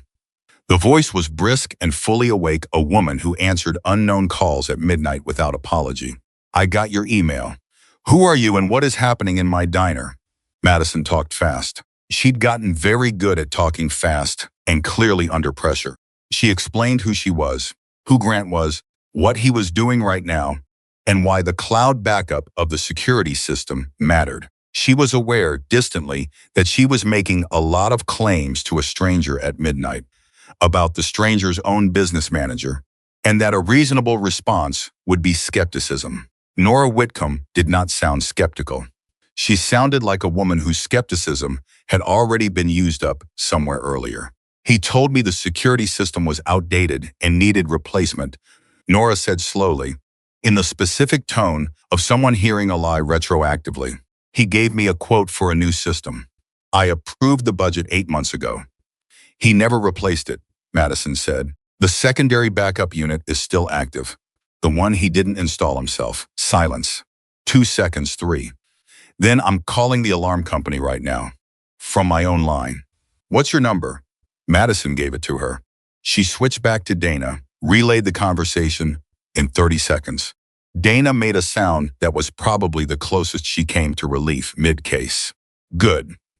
If Nora calls the alarm company directly and requests cloud backup preservation as the property owner, Grant cannot override it. He can delete everything on the local server and it won't matter. And if he's already finished, Madison asked. Then we find out how much the backup captured before he started, Dana said. But Madison, even partial footage is significant. Even a timestamp. Even 30 seconds of him in that office when he shouldn't be there, after a suspension he ordered at midnight, is something a judge is going to want to hear about. Outside, she could see the diner's windows, the interior dark, except for the strip of light visible at the office door. Luis had texted her twice since she'd pulled off the road. Second text said Grant was still inside. Third text, which came as she was reading the second, said, office light just went off. Her phone lit up again. Nora Whitcomb. The backup is preserved, Nora said. Her voice had changed. It had the clipped quality of someone who just confirmed something they'd been hoping and found out it wasn't. The alarm company confirmed it, and they confirmed that someone accessed the local server and deleted 43 files in the last 40 minutes. 43 files. Grant had spent 40 minutes in his dead manager's office, believing he was erasing the evidence that would bury him, while 300 miles away, Nora Whitcomb had spent 4 of those minutes making one phone call that made all 40 of his pointless. There's more, Nora said. Her voice had gone quieter. More careful. The alarm company pulled the access log for tonight. The office safe was opened at 11:52. Then again at 12:04, she stopped. And Madison, the cloud backup, didn't just start preserving tonight. It's been running continuously for 3 years. Since before Grant arrived. Madison stopped breathing for exactly 1 second. What did it capture, she asked. I don't know yet. I have to review it with an attorney. A pause. Do you have one? Yes, Madison said. Her name is Dana Brooks. She watched Grant's car pull out of the diner parking lot at 12:29. She was parked far enough down the road that his headlights swept past her without touching her car. He drove past without slowing. She texted Luis, he's gone. You okay, Luis? Yeah. My hands are shaking. She texted Caleb. He left. Backup is preserved. Nora Whitcomb is calling Dana. Caleb, good, go home. This part is over. She didn't go home immediately. She sat in her car on the dark frontage road and pressed her forehead against the steering wheel and breathed for a while. Not from fear, from the specific physical release of adrenaline, leaving a body that had been running on it for 3 days, or possibly 11 months, or possibly much longer than that. She thought about 43 deleted files and what they'd contained. She thought about a cloud backup that had been running silently for 3 years, recording everything Grant had done in that office since the day he arrived, potentially, and about the fact that he had never found it, because he'd been too confident that the visible systems were the only ones that mattered. She thought about what Dana had said. He misses the backup systems every time, because he thinks he's already won by then. The arrogance of that, the specific catastrophic arrogance of a man who had operated for long enough without consequence that he'd stopped imagining consequences were possible. She sat up straight. She drove home. The cloud backup footage took 4 days to review. which were 4 days that Madison spent on suspension, not in the diner, sitting with the legal pad and her phone, and the particular tension of knowing something significant was in motion without being able to see exactly what shape it was taking. Dana called on the 4th day, Wednesday morning, and her voice had a quality to it that Madison had not heard before, something underneath the professional control that sounded like the specific satisfaction of a case that had exceeded its own initial promise. "I need you to come in," Dana said. "And Caleb, if he's available." "What did the footage show?" "Come in," Dana said. "I'll show you." She drove to Flagstaff. Caleb was already there when she arrived, sitting in one of Dana's client chairs with his helmet on the table beside him, and the particular stills he carried everywhere, which Madison had learned by now was not distanced, but the opposite, the quality of a man who was fully present and simply had no use for performing it. Dana had a laptop open on the desk. She turned it toward them. The footage was time-stamped and in color. It was shot from the angle Madison had calculated when she'd stood beneath the secondary unit, past the kitchen door, down the office hallway. The resolution was older but sufficient, entirely sufficient. Dana pressed play on the first clip. It was from 2 weeks before Madison's suspension. Grant, entering the office at 8:47 in the morning, unlocking the safe, removing a stack of Bill's 20s, the count visible when he fanned them and placing them in his jacket pocket, then closing the safe, checking the hallway, and walking out. Dana let it run for 3 seconds after Grant left the frame. Then she stopped it. "There are 26 clips," she said, "spanning 14 months. This is not a one-time cash grab. This is a system." She looked at Madison. "He's been stealing from Nora Whitcomb's safe on a regular basis and attributing the shortfalls to employee register discrepancies. The register accusations, yours, Tessa's, and at least 3 others, were cover stories for his own theft." The room was very quiet. Caleb was looking at the frozen frame on the laptop. His expression hadn't changed, exactly. But something around his eyes had a controlled tightening that was the outward expression of a conclusion being reached. Madison said very carefully, "He accused me of stealing $40. "Yes," Dana said. "And he had stolen, based on the clips we've reviewed so far at minimum, $12,000, possibly more. The labor violations and wage theft from employees add several thousand on top of that." Dana closed the laptop. "Nora Whitcomb is fully cooperative.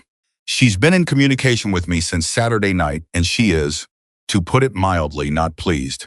"Is she angry with me?" Madison asked. "For I don't know, for the situation becoming this." "She's angry at Grant," Dana said, "and at herself for the degree to which she trusted him to run that location unsupervised." She paused. "She asked me specifically whether you were still employed. I told her you were on suspension. She told me to tell you, and I'm quoting, directly, she still has a job if she wants it." Madison hadn't realized how much she'd needed to hear that until she heard it and felt something in her chest loosen that had been wound. Tight for so long, she'd stopped feeling it as tension. But there was still the piece she'd been holding. The one she hadn't let herself name yet. The one that had been sitting at the back of everything since Dana first told her about the cloud backup. She said, "Dana." The night he came back and deleted the files, he also opened the safe. "Twice." "Yes, so there might be footage of that." Dana met her eyes. "There is. What does it show?" Dana reopened the laptop. She navigated to a different clip. She pressed play. The timestamp reads Saturday, 12:04 a.m. Grant, at the safe. Opening it, removing cash. Counting it, she could see his lips moving, could see the bills in his hands. Then placing the cash in his briefcase and closing the safe. And then reaching into his jacket pocket and placing a single folded bill into the empty cash tray of the register that sat on the office credenza. One bill, placed with the deliberate, careful movement of a man staging something. Madison watched it. She watched the timestamp. She watched Grant's hands. She watched him create, in real time, the evidence of a theft that had not occurred, a register discrepancy he would discover in the morning and attribute to the suspended employee who was no longer on the premises to defend herself. She'd known he'd done it. She'd suspected it from the moment Luis had called. But knowing something and watching it happen in 34 seconds of time-stamped color footage were two entirely different things. And what she felt watching it was not triumph. It was something older and quieter than triumph, the specific feeling of being believed after a long time of not being believed, even by yourself. She watched Grant walk out of the office on the screen. She watched the hallway go empty. She watched the timestamp tick forward in silence. Caleb said, without looking away from the screen, he staged it. Yes, Dana said. He suspended her to isolate her and then staged evidence against her to justify termination. His voice was level. Entirely level in the way a very still thing is level. On camera, on cloud-back camera, Dana said, that he tried to delete locally and failed. Caleb leaned back in his chair. He looked at Madison. He said nothing. He didn't need to. Madison looked at the frozen frame, Grant's retreating back, the empty office hallway, the timestamp at the bottom, and she thought about the supply room door that hadn't fully closed, and the receipt tucked under a coffee cup, and 5 words in cramped, precise handwriting. She thought about Tessa Reed's 4 pages in a broken locker, and Luis's hands shaking when he texted her at midnight, and Nora Whitcomb picking up an unknown call at midnight and staying on the line. She thought about how many people had been watching, quietly, from their own corners of this, and how Grant had looked at all of them and seen no one. What happens now, she asked. Dana folded her hands on the desk. Now we contact Grant Voss and inform him, through legal channels, that the property owner is requesting his immediate removal pending a police investigation into theft of business property and destruction of business records. She paused. And then Nora Whitcomb calls the police. Tonight? She's already made the call, Dana said. I asked her to wait until I'd spoken to you first. She looked at Madison. I wanted you to see the footage before anyone else moved. You earned that. Madison looked at her. She thought about 11 months of apologizing for things she hadn't done. She thought about the wrist. She thought about the note app on her phone. And 9 pages of legal pad and 7 months of carefully filed pay stubs kept in a drawer behind the electric bills. Driven by an instinct she hadn't been able to name. She thought about what it had cost her to get to this chair. In this office, with this footage on a laptop screen between her and an attorney who'd said the word earned. Okay, she said. Then let's finish it. Grant was at home when the police arrived. He didn't know about the footage. He'd left the diner Saturday night, believing he'd deleted everything that mattered and that the suspension would buy him enough time to construct the termination narrative before Madison could build a counter case. He'd spent Sunday and Monday operating on that assumption, which meant he'd spent Sunday and Monday completely unaware that the ground he was standing on had already given way. When Dana's notification of legal action reached him Tuesday morning before the police, because Dana was precise about sequence, he responded within the hour. He called the diner, not Madison. He called Nora Whitcomb's personal cell, which meant he had it, which meant a great deal about the relationship he'd cultivated. Nora didn't pick up. He left a message that Dana later described to Madison as a remarkable combination of denial, accusation, and plea, which told Madison that Grant had understood, in the hour between receiving Dana's letter and making that call, that the story had already moved past the point where his version of it was useful. He drove to the diner. He tried to access the office computer. The system locked him out. Nora had remotely revoked his credentials the night before. On Dana's advice, he tried the safe. His combination still worked, but the safe was empty. Nora had arranged for its contents to be secured by the alarm company as evidence 3 days ago. He stood in the office of the diner he'd run, as though he owned it for 4 years, and for the first time understood that ownership was exactly what he'd never had. He was still standing there when 2 Coconino County Sheriff's deputies arrived. Luis called Madison when he saw the cruisers. There are 2 sheriff's cars in the lot, he said, and his voice was so stripped of its usual control that she barely recognized it. Madison, there are actually 2 sheriff's cars. I know, she said. A pause. You knew they were coming? I knew, she said. Luis, are you okay? He was quiet for a long time. Long enough that she thought the call might have dropped. Then he said, in a voice she'd never heard from him in 11 months of working 3 feet from him through a kitchen pass-through. I should have done more. Sooner. I should have. You gave me a card, she said. You pressed it into my hand during a dinner rush and never mentioned it again. She stopped.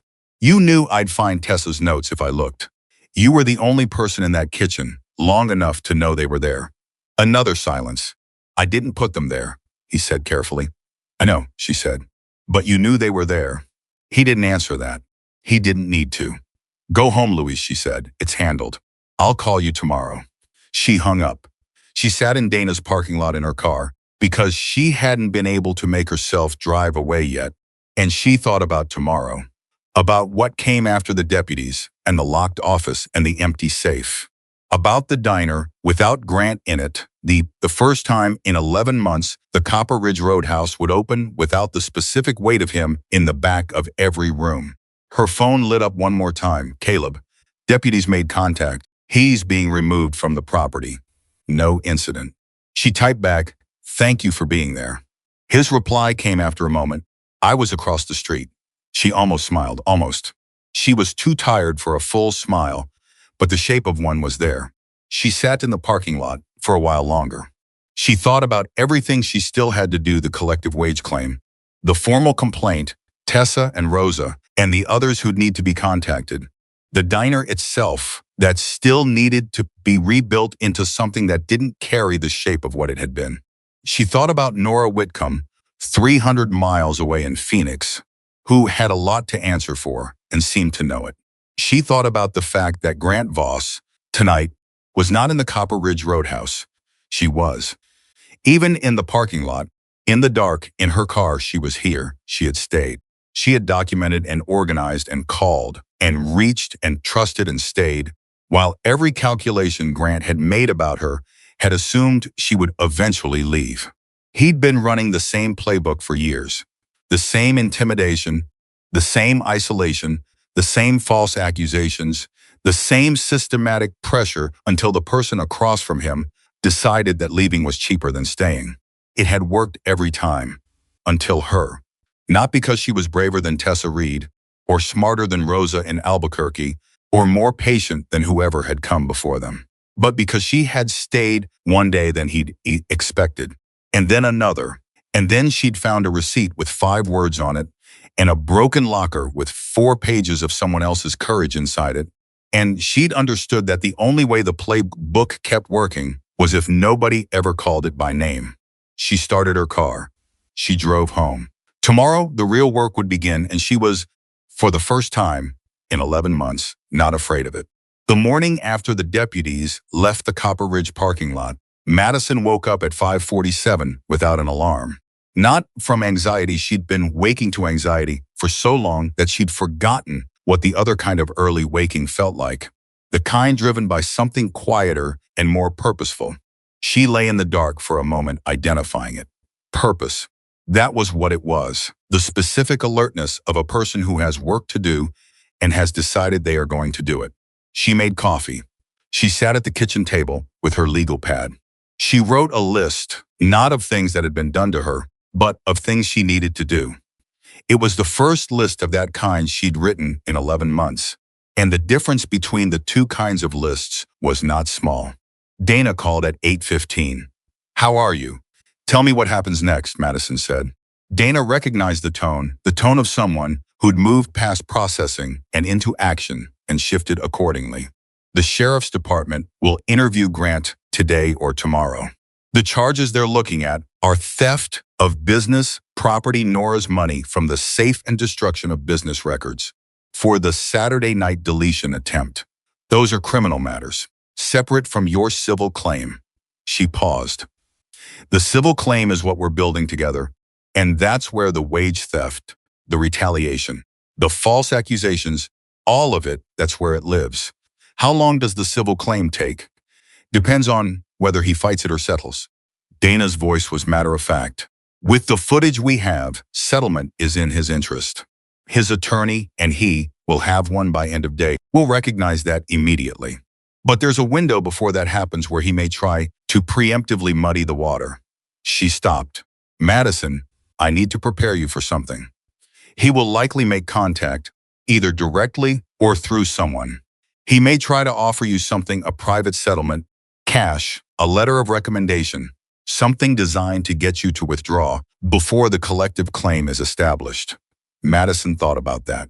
She thought about the version of herself from 11 months ago, the one who'd walked into the Copper Ridge needing a job badly enough that her hands shook in the interview, and how easily that version of herself might have accepted something. How understandable it would have been. What do I do if he contacts me? You refer everything to me, and you say nothing else. Dana's voice was firm without being unkind. Not a word. Not a yes, not a no, not I'll think about it, nothing. Okay. And Madison, I need Tessa Reed on a call today. Can you make that happen? I'll try, she said. She hung up. She looked at her list. She added, call Tessa. Tessa Reed answered on the second ring, which told Madison she'd been waiting for the call. 8 months out of the Copper Ridge, and Tessa still answered quickly. Still sounded like someone who'd been keeping one ear trained on the frequency where this particular call would eventually come. Her voice was careful at first, the careful of someone who'd been burned by hoping and had developed a specific wariness about hope as a result. Dana said, you found my notes, Tessa said. In the locker near the mop sink. Madison paused. The one with the broken latch. A silence. Then, quietly, I put them there the night I left. I couldn't take them with me. I was afraid he'd find them in my bag. I thought. She stopped, started again. I didn't know what I thought. I just didn't want to take them home and throw them away. It felt like throwing away proof that it happened. It was proof, Madison said. Dana has them now. She used them. Tessa was quiet for a moment.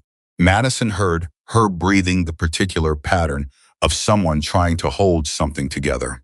He grabbed your wrist too, Tessa said finally. Not a question. Left wrist, Madison said. Same. Another pause. Mine was worse the second time. I didn't tell anyone. I started calling in sick to avoid the shifts where we'd be alone. And then he cut my hours for calling in. And then I couldn't afford to stay, so I left and told myself I was making a rational decision. You were making a survival decision, Madison said. There's a difference. Madison thought about 11 months of survival decisions. About the ways they'd looked like rationality from the inside and looked like something else entirely from the outside, when she finally had enough distance to see them. Yeah, she said. There is. Tessa exhaled a long, slow breath that seemed to carry something out with it. What do you need from me? Your voice on a call with Dana. And whatever originals you have, she says, copies will work, but originals are better. I have originals. Her voice shifted, steadied. In the way voices steadied when people remembered they had something concrete to offer. I kept everything. I kept it in a box under my bed for 8 months because I couldn't figure out what to do with it, but I couldn't throw it away either. She stopped. Madison. Was he actually arrested? Removed from the property.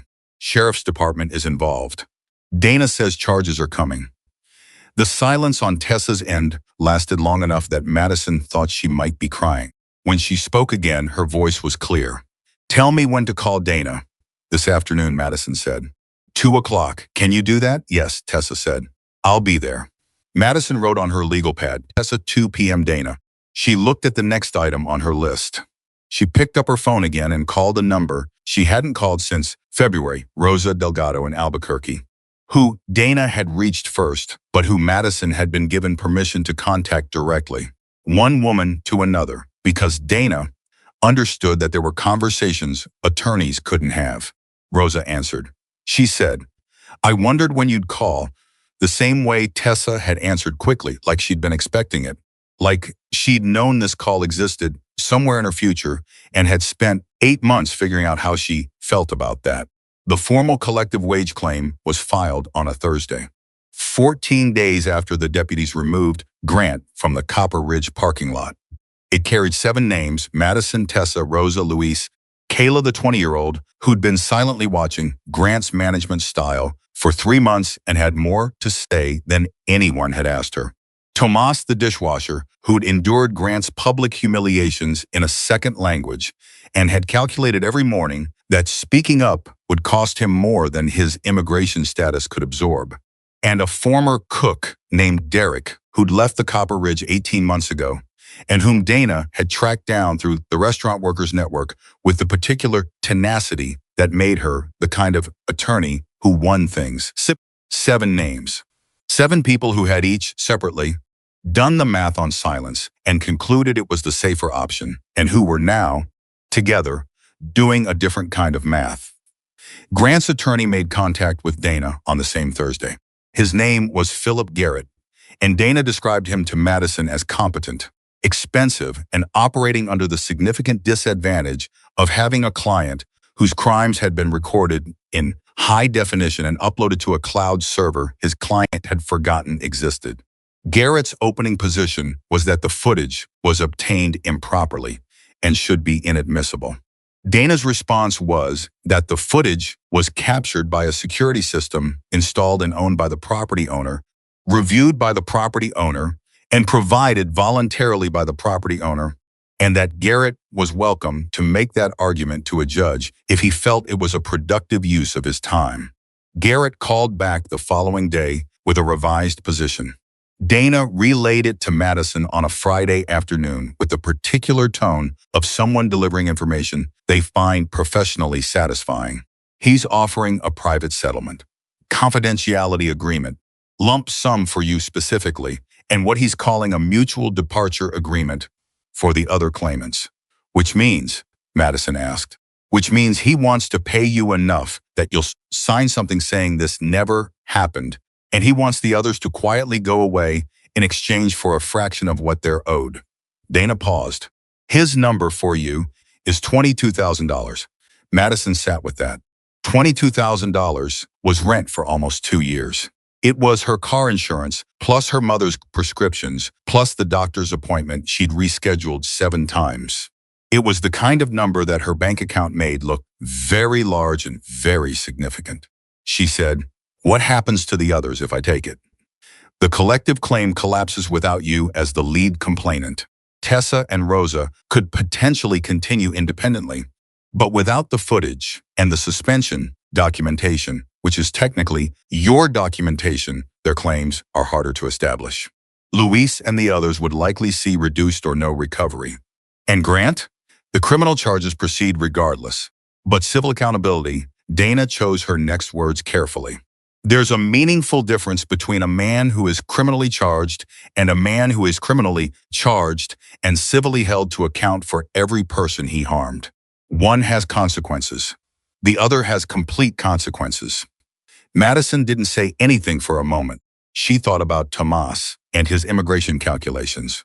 She thought about Derek, who'd left 18 months ago and rebuilt his life and still answered Dana's call because he hadn't been able to fully leave it behind.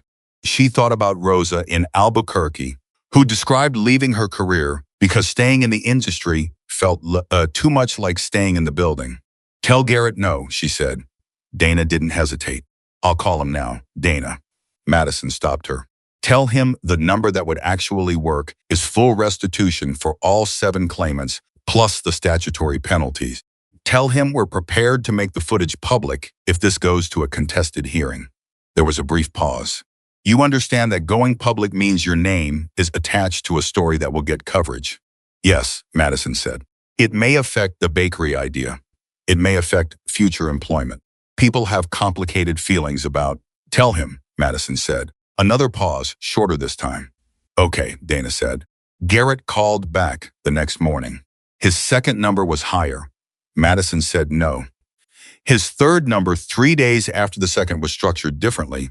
Full restitution for all 7, phased payments, no confidentiality clause for the criminal proceedings, limited confidentiality for the civil settlement terms. He'd dropped the mutual departure clause entirely. He'd also, reading between the lines of Dana's summary, apparently had a very direct conversation with his client about the advisability of allowing footage of Grant removing cash from Nora's safe to be played in a public hearing. Madison read the revised offer. She called Tessa. She called Rosa. She called Luis, who listened without speaking for most of the call, and then said, "Is it enough for us?" "Yes, for what he did know." She paused. "It's never going to be enough for what he did, but it's what the system can give us right now." Luis was quiet for a moment. Then take it, he said. Take it and let's be done with him. She called Tomas, who said yes in a voice that sounded like someone who'd been holding his breath for a very long time. She called Kayla, who cried briefly and then said sorry for crying, and Madison told her firmly not to be. She called Derek, who said he needed to think about it and called back in 40 minutes and said yes. She called Dana. We're taking it, she said. All 7, good, Dana said. I'll finalize the terms. This will take 2 weeks to close, so don't change anything about your routine. And Madison, she paused. I want you to know something. In 12 years of doing this work, I have had exactly 3 cases where a lead complainant turned down a personal settlement that would have fully covered their own losses because they wouldn't leave the other claimants behind. 3. Madison didn't know what to say to that. She said, I had people who didn't leave me behind. It seemed like the right thing to return. Nora Whitcomb arrived in Flagstaff on a Tuesday, which was 14 days after the collective loss settlement was finalized and 26 days since Madison had last walked into the Copper Ridge. She called Madison the morning she arrived and asked to meet not at a restaurant, not at her hotel, but at the diner itself, which had been closed since Grant's removal pending the investigation. Madison said yes. She pulled into the Copper Ridge lot for the first time in almost a month. The sign was dark. The lot was empty, except for a rental car she didn't recognize, and at the far edge, a motorcycle she did. She wasn't surprised to find Caleb there. She'd told him about the meeting. He'd said he'd be around, which she'd understood to mean he'd be close enough to matter without making himself the something that wasn't his. Nora Whitcomb was 63 and moved through the world with the brisk, unornamented efficiency of a woman who had built things with her own hands and knew the weight of them. She was waiting on the front step of the diner when Madison pulled in, and she stood up when she saw Madison's car the way people stood up when they'd been doing something they were slightly ashamed of, like sitting still. They shook hands. Nora held Madison's hand for an extra beat and said, I owe you more than an apology, but I'm going to start there anyway. Madison looked at her.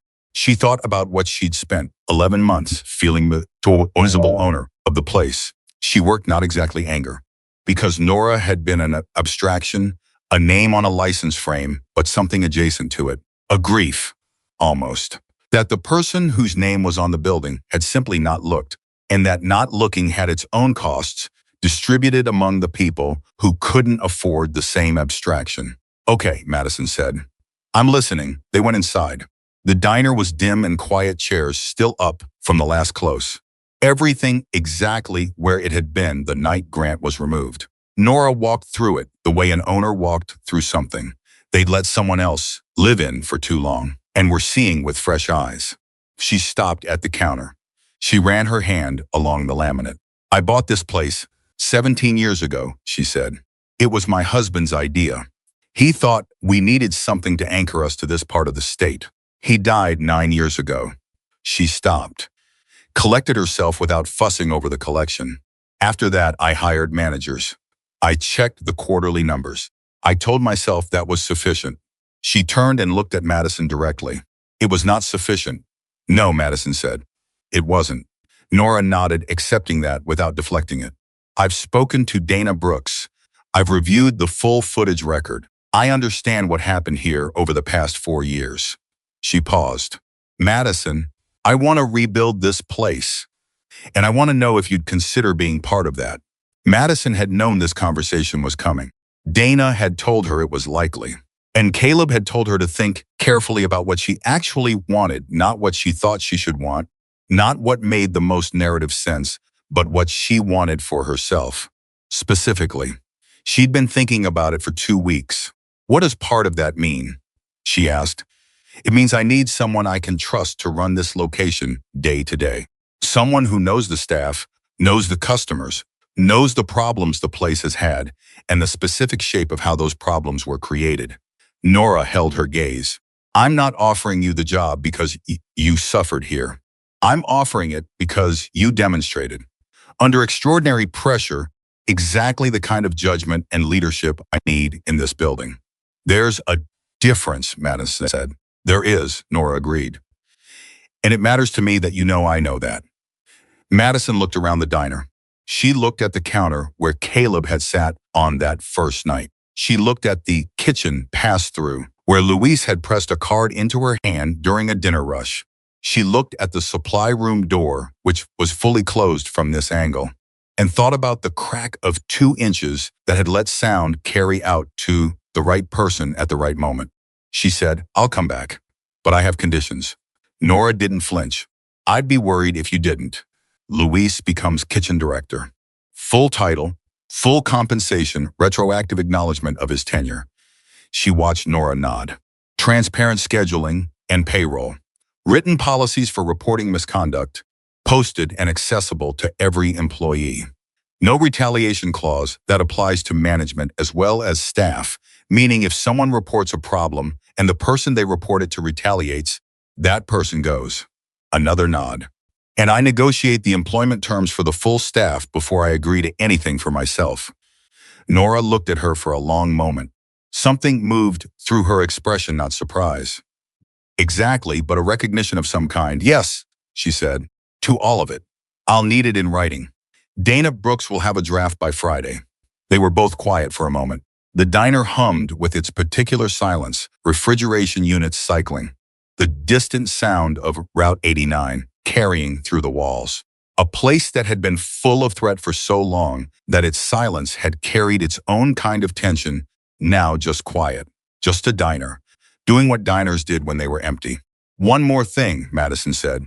"There are repairs that need to happen. The air conditioning unit above table 7, the lighting, the employee entrance, the roof over the kitchen has been leaking." Luis mentioned it 3 times in writing, and Grant never filed a maintenance request. "I'll arrange contractors. I know people," Madison said. She thought about Caleb across the parking lot. She thought about what a community workday looked like when it involved people who showed up with tools and did what needed doing without making it into a production. "I'll make some calls." She called Caleb from the parking lot after Nora drove away. "How'd it go?" he asked. "I'm going back," she said. "On my terms." A pause. "Good terms. Very good terms. Luis okay with it?" She'd called Luis from the diner while Nora was reviewing the kitchen. He'd stood in the kitchen pass-through, not working, just standing, and she'd told him what was being offered and what she'd negotiated and what his new title would be. He'd been quiet for so long, she'd thought the call had dropped again. Then he'd said, in the voice of a man who'd worked 3 years in someone else's kitchen without being seen, "Director." "Kitchen director," she'd confirmed. Another silence. Then, "Okay." Just that. "Okay." Delivered in the voice of a person for whom okay meant a great deal more than its syllables suggested. "He's okay with it," she told Caleb. "Good."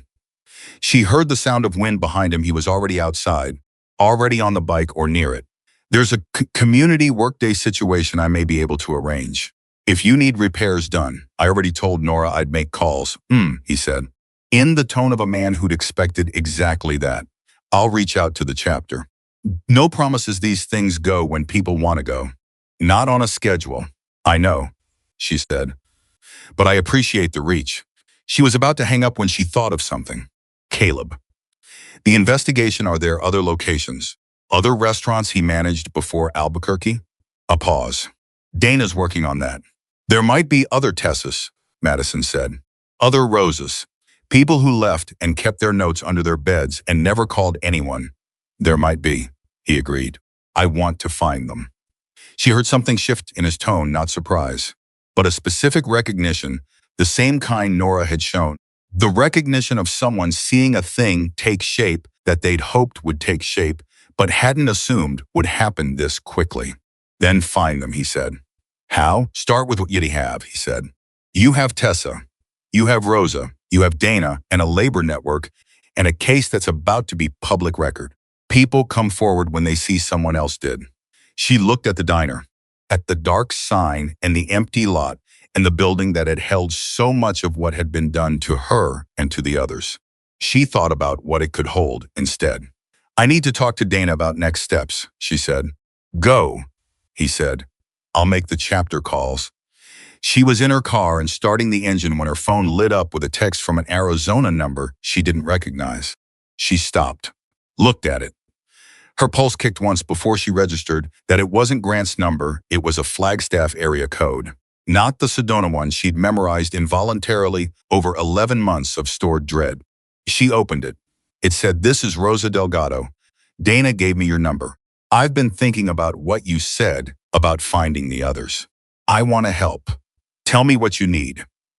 Madison sat in her car in the empty Copper Ridge parking lot with the winter sun coming in low and flat through the windshield and Rosa Delgado's text on her phone and the diner's dark sign in front of her, and she felt the shape of what was building, not just a civil case, not just a return job, but something wider and more durable. A network built from the raw materials of harm, reoriented toward protection. She typed back to Rosa, "Can you call Dana today? And then call Tessa. We're going to build a list." She put the car in drive. The community workday happened on a Saturday, 3 weeks after Madison agreed to return, 1 week before the diner's scheduled reopening. The call Caleb had made to the chapter produced not a show of force, not a statement, but something quieter and more useful. 12 people who showed up at 7 in the morning with tools and no need to be thanked for it. They brought a replacement HVAC unit for Table 7's ventilation problem. They brought lighting supplies. They brought ladders and caulking guns and the particular efficiency of people who'd built and fixed things their whole lives and found paperwork less interesting than pliers. Luis arrived at 6:30 to oversee the kitchen. He stood at the pass-through and watched the first riders pull in and did not visibly react, which was Luis's version of being moved. He'd told Madison once, weeks ago, that he didn't trust people who showed up loudly. He trusted people who showed up with tools. Caleb arrived last, as he usually did, as though punctuality were the virtue of people who needed to be noticed for arriving, and he decided that wasn't him. He found Madison in the back hallway assessing the kitchen roof situation and said, "Roof's worse than it looks." "I know," she said. "Luis said it's been leaking for 2 winters. We'll patch it today. Full replacement will need a contractor and a permit." He looked at the ceiling. "But patch holds it until Nora arranges the full job." "Will you tell her that directly? She responds better to specifics." "Sure," he said, as though being asked to give a property owner a structural assessment were an entirely ordinary part of his Tuesday or his Saturday. As it happened, they worked through the morning. The HVAC unit went in with the focused teamwork of people who had done similar work many times in garages, in community centers, in veterans halls, in all the places that got repaired, not because a budget existed for it, but because someone decided it needed doing, and the people around them showed up. Madison moved between stations, checking progress, answering questions, making decisions about the order of things. She was doing what she'd been doing for 11 months. In a diner, she'd been afraid of managing a moving, complicated situation, except now. The situation was pointed in a direction she'd chosen. At noon, Luis appeared in the hallway with a tray of food he'd been quietly building in the kitchen since 9. Not restaurant food lunch. The way lunch happened when someone who cooked professionally, it for people doing physical work. Sandwiches built to a scale that acknowledged actual hunger. Coffee that was right. A tray of brownies in the corner that no one mentioned ordering but everyone ate. Caleb took a sandwich and ate standing up. The way people ate when sitting felt like a decision they hadn't made yet. He looked at the diner, the new lights, the repaired entrance, the counter wiped down and reset. He said to Madison, "This place looks different." "It should," she said. "I mean different from the first night." She understood what he meant. "The first night it felt like a place something was being done to people," she said. "Now it feels like a place people are doing something." He ate his sandwich. He said nothing, which from Caleb Maddox was a complete sentence.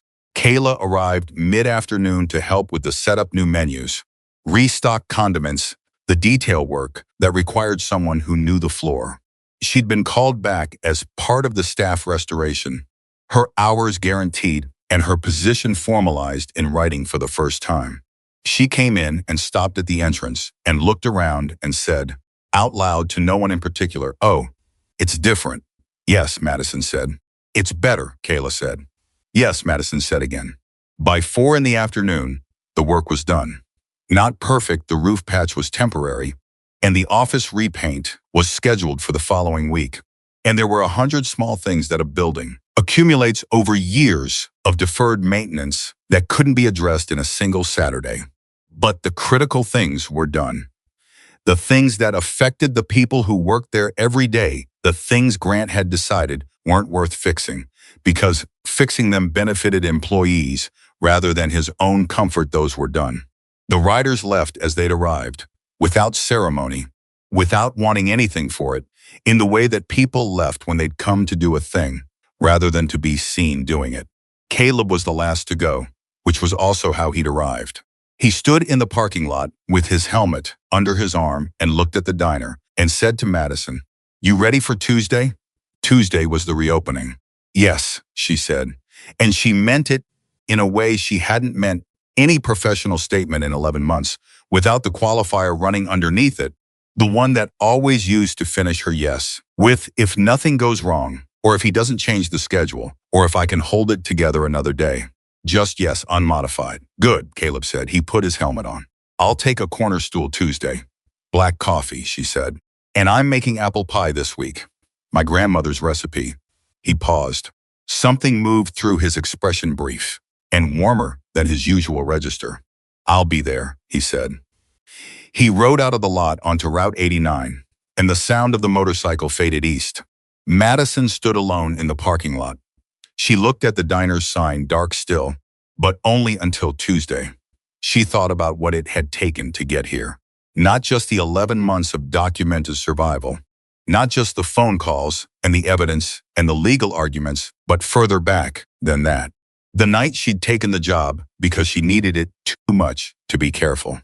The morning she'd found the labor hotline card pressed into her palm. The storm Friday when a tray had hit a floor and a door hadn't fully closed. The receipt under a coffee cup. 5 words in cramped, careful handwriting from a man who'd made a decision long ago never to be the person who stayed seated. She thought about Tessa Reed's notes in a broken locker. About Rosa Delgado's voice in Albuquerque, "I wondered when you'd call." About Luis saying director in a voice that turned a single word into something it had never been before. About Tomas, who'd spent 3 years calculating whether speech was safe, and who had said yes, signed his name, taken his settlement, stood inside the system that had excluded him and been counted. She thought about all the weight that moved when people who should not have had to carry things alone stopped carrying them alone. She turned and went inside. She had menus to finalize, a staff meeting to run in the morning, a grandmother's pie recipe to test against a professional kitchen for the first time. She had work to do, the kind of work she'd chosen, under conditions she'd negotiated, in a building she was helping to own. She moved through the diner with steady hands, no checking over her shoulder, no calculating the cost of each step, no measuring the distance between herself and the nearest exit. Just a woman in her own place, getting ready for Tuesday. Tuesday came the way important days sometimes do, quietly, without announcement, as though the calendar hadn't fully grasped what it was holding. Madison was at the diner by 5:15, an hour before Luis arrived, 2 hours before Kayla and Tomas and the others. She let herself in through the new employee entrance, solid lock, good light, her key, and stood in the kitchen for a moment, in the particular silence of a place that was about to become something again. She didn't stand there long. She had pie to make. Her grandmother's apple pie recipe existed in 3 places, a handwritten index card that had been laminated sometime in the 1980s and lived in a recipe box. Madison had carried through 4 apartments, a version she'd memorized by muscle memory from making it beside a woman who measured nothing by instrument and everything by feel, and a place somewhere in Madison's hands that activated the moment she started working the dough. She'd tested the recipe twice in the week before reopening, once at home, once in the Copper Ridge kitchen on Sunday afternoon, alone with the diner quiet around her, and Route 89 carrying its usual distant traffic through the walls. Both times it had come out right. The third time, she didn't even check the clock. Luis arrived at 6:17 and found her at the prep counter with 3 pies cooling on the rack and a 4th in the oven. He looked at the pies. He looked at Madison. He said, "How early did you get here?" "Early enough," she said. He put on his apron. He looked at the cooling rack again. He said, without a great deal of expression, but with the particular quality of understatement that was Luisa's version of high praise, "Those look right. My grandmother's recipe," she said. "She teach you herself." "Every Saturday until I was 14, Madison said. "Then she got sick and I cooked for her." Luis nodded. He understood that kind of teaching, the kind that happened in a kitchen between generations, where the learning was the thing and the pie was the vehicle. He went to his station and began prep with the efficient quiet that was its own form of eloquence, and the kitchen filled with the particular combination of sounds and smells that meant a place was working the way it was supposed to work. At 7:45, Kayla arrived and stopped dead in the doorway at the smell of the apple pies. She said, "What is that?" "Counter item," Madison said. "We're trying a small bakery section. Those go out at 9. Kayla looked at the cooling rack like a person who has been unexpectedly given something they didn't know they needed. "Can I try a piece before they go out?" "No," Madison said.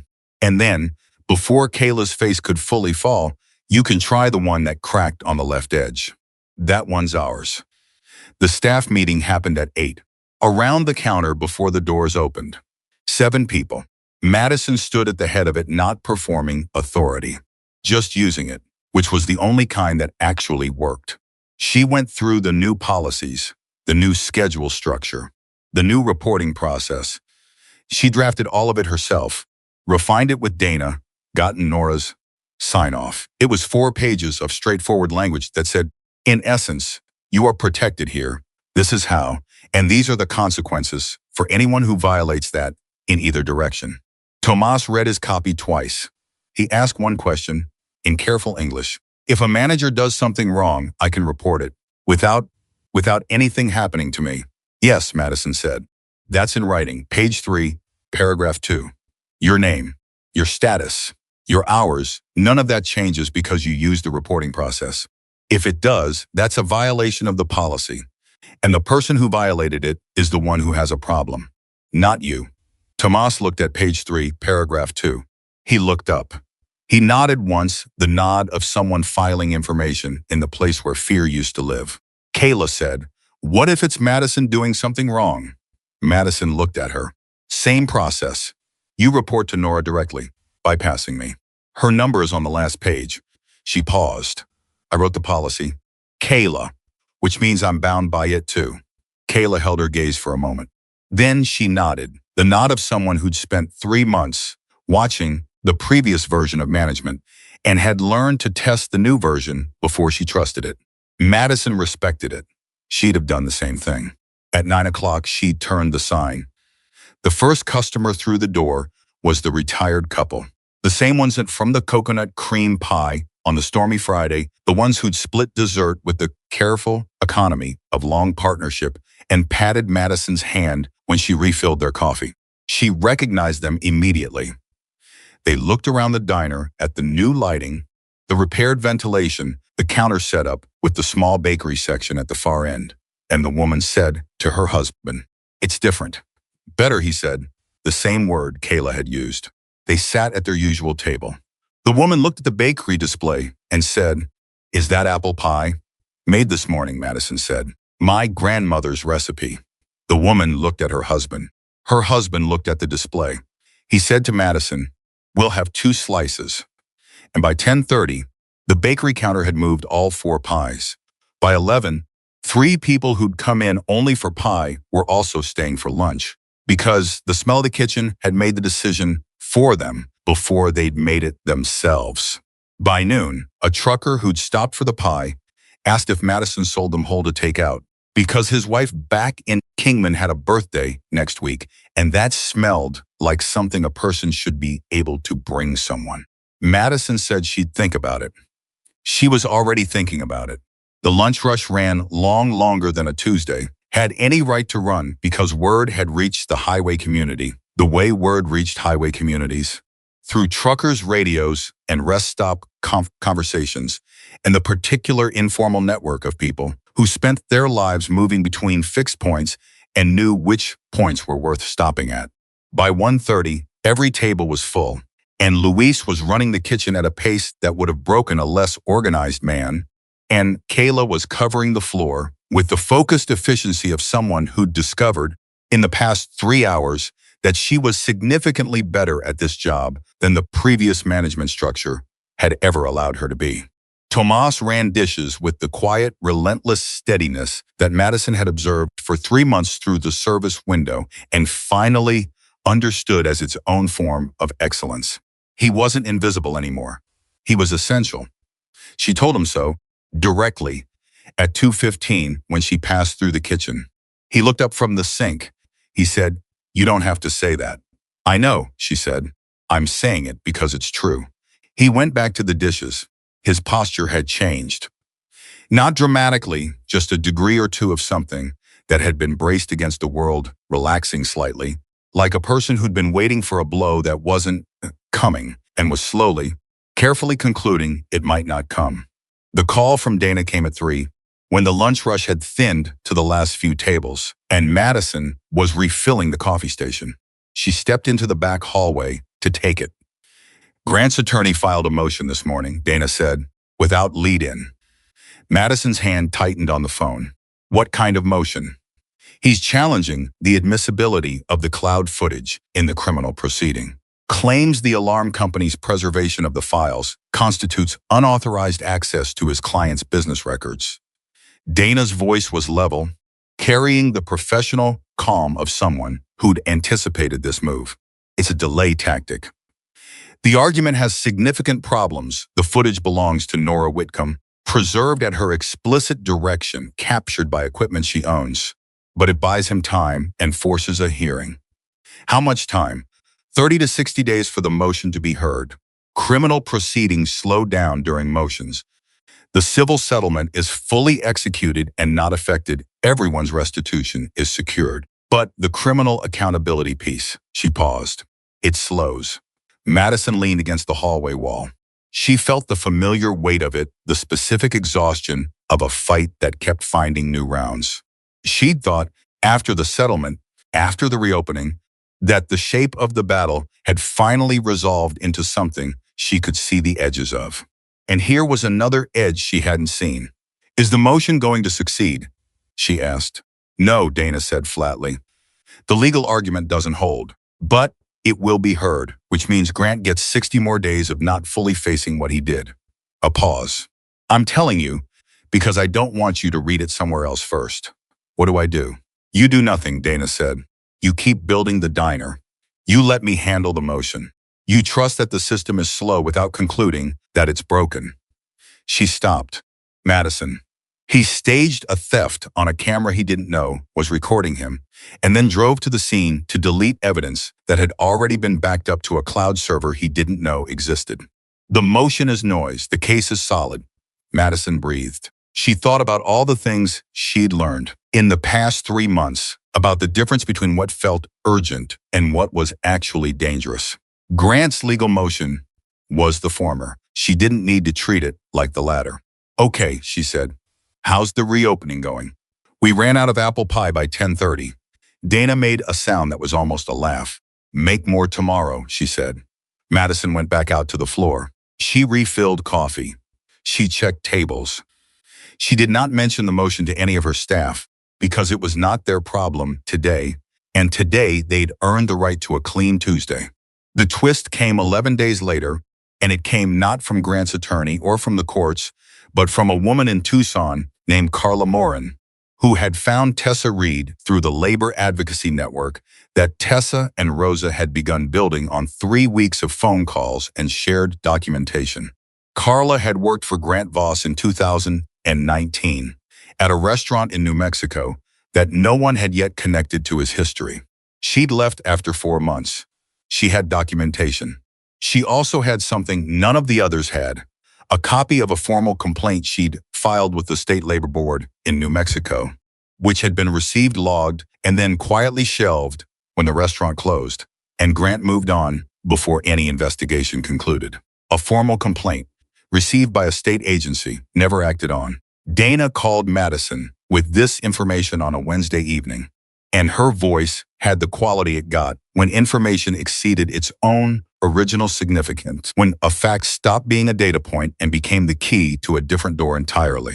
If the New Mexico Labor Board received a complaint and failed to pursue it, and Grant subsequently relocated and continued the same conduct in Arizona, Dana said, that creates a potential regulatory failure question.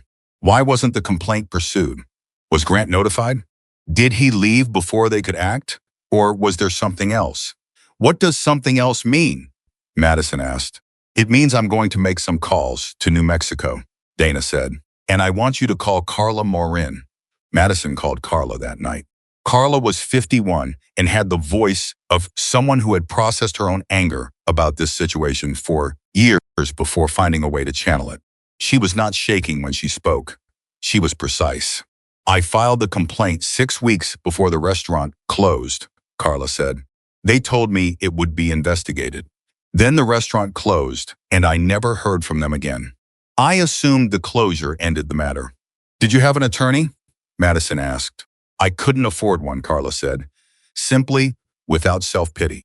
The simple math of the situation. I had a form and a filing number and a case reference that apparently went nowhere. Madison thought about that. She thought about the specific cruelty of a system that created the form and the filing number and the case reference specifically to give people somewhere to put their documentation and then did nothing with it, and then watched Grant Voss pack his car and drive to the next state and start it. She thought about how much of what he'd done had been enabled not just by his own audacity, but by the accumulated indifference of systems that were supposed to prevent exactly this. Carla, she said, I want to connect you with Dana Brooks, and I want to ask you something first. Ask, Carla said. Are you willing to be visible? Not just part of the legal record, I mean publicly. Your name, your story, attached to a narrative that says, this happened, the system failed to stop it, and here is what that cost, a silence. Madison understood the weight of the silence, understood it the way she understood most silences now, which was with the specific comprehension of someone who'd spent a long time in silence herself and knew what it held. Yes, Carla said finally. I've been invisible about this for 6 years. I'm done with invisible. The press coverage came 4 weeks after Carla's call. Not tabloid, a labor reporter from the Arizona Republic who'd been tracking the civil settlement through public records and had connected with Dana through professional channels. The reporter's name was James Whitfield, and he was the kind of journalist who understood that the most important thing he could do with a story like this was to resist the urge to make it simple. He called Madison and asked for a comment. She said she'd speak on the record, which was a decision she'd made carefully and consultatively with Dana, with Caleb, with Nora, with Tessa and Rosa and Carla, all of whom had been asked the same question and all of whom had said yes. The story ran on a Sunday. It was long, the kind of long that newspapers didn't run much anymore, the kind that required a reader to commit. It named Grant Voss. It named the restaurants. It named the New Mexico Labor Board complaint and its fate. It named all 7 claimants from the collective action, each of whom had consented. It named Dana Brooks and the labor advocacy network that was forming around the case. It quoted Madison at length. The quote they used in the headline was not the most dramatic thing she'd said in the interview. It was the most accurate one. She'd said, the reason he could keep doing this for so long is that each of us believed we were the only one. That's the first thing you lose when you compare notes. The isolation. Once that's gone, everything else starts to fall apart for him. The piece ran online at 6 a.m. Sunday, and by noon had been shared widely enough that Madison's phone was generating notifications. She didn't recognize people who'd worked in service industries, people who'd had managers like Grant, people who'd kept their own notes under their own beds and never called anyone. People who recognized something in the story that they'd never seen described in print before. Tessa called her at 2 in the afternoon. My phone has been going all morning, she said. People I don't know. Same, Madison said. Is that good? I think so, Madison said. I think it means the story was about more than us. Tessa was quiet. Then, 8 months ago, I was hiding notes in a locker, and praying someone smart enough would come along and find them. A pause. I didn't know the someone smart enough was going to be a waitress, who also almost left. Almost, Madison said. Almost, Tessa agreed. That word is doing a lot of work in this story. Madison laughed. It surprised her, the laugh, full and real, the kind that didn't carry anything heavy underneath it. She hadn't laughed like that in longer than she could calculate. The motion to suppress the cloud footage was denied on a Thursday morning, 42 days after it was filed. The judge's ruling was 11 pages and methodical, and the operative conclusion was 3 sentences. The footage was captured by property owner equipment, preserved at property owner direction, and reviewed by the property owner prior to disclosure. The defendant had no proprietary claim to footage documenting his own conduct in a building he did not own. The motion was denied. Dana texted Madison the news at 10:17 a.m. with 2 words, "Motion denied." Madison read it standing at the bakery counter, where she was cutting the day's first pie cinnamon raisin, a new addition that had become the Wednesday special, and now had people specifically timing their Route 89 drives to hit Copper Ridge on Wednesdays. She read it twice. She put her phone in her apron pocket. Luis looked through the pass-through at her face. He said, "Good news. The footage stands," she said. In the criminal case. Luis held her gaze for a moment. Then he turned back to his station. He said quietly, "To no one in particular, in the tone of a man who had been cooking in professional kitchens for 24 years and had seen what people in positions of power could do to people who needed their jobs. Good. That was all. Just good." But the way he said it contained everything. The fundraiser happened on a Saturday in late spring, 6 months after Caleb Maddox had walked out of the Copper Ridge and written 5 words on a receipt. 4 months after the reopening, 2 months after the Republic story ran. Madison had organized it with Rosa and Tessa and Dana, with Nora's full financial backing and the Labor Advocacy Network's logistical support. The fundraiser was for a workers' emergency fund, specifically for service industry employees in northern Arizona who needed legal support, immediate financial assistance during retaliatory actions like unpaid suspension, or simply a documented place to report misconduct that wouldn't disappear into a filing cabinet. She'd named it the Reed Fund, after Tessa, who had protested the name with genuine discomfort for approximately 4 minutes before Madison had told her that leaving her notes in that locker was one of the most important things anyone had ever done for Madison specifically, and that the name was not negotiable. Tessa had said, "You're going to be impossible to work with, aren't you?" "Probably," Madison had agreed. "But the fund is named after you." The fundraiser filled the diner's parking lot in a way the Copper Ridge had never seen. Nora had arranged for a permit. The local radio station sent someone. The Labor Advocacy Network sent people. Dana came with 2 colleagues who spent most of the afternoon talking to service workers who'd heard about the fund through the Republic story and driven to ask questions.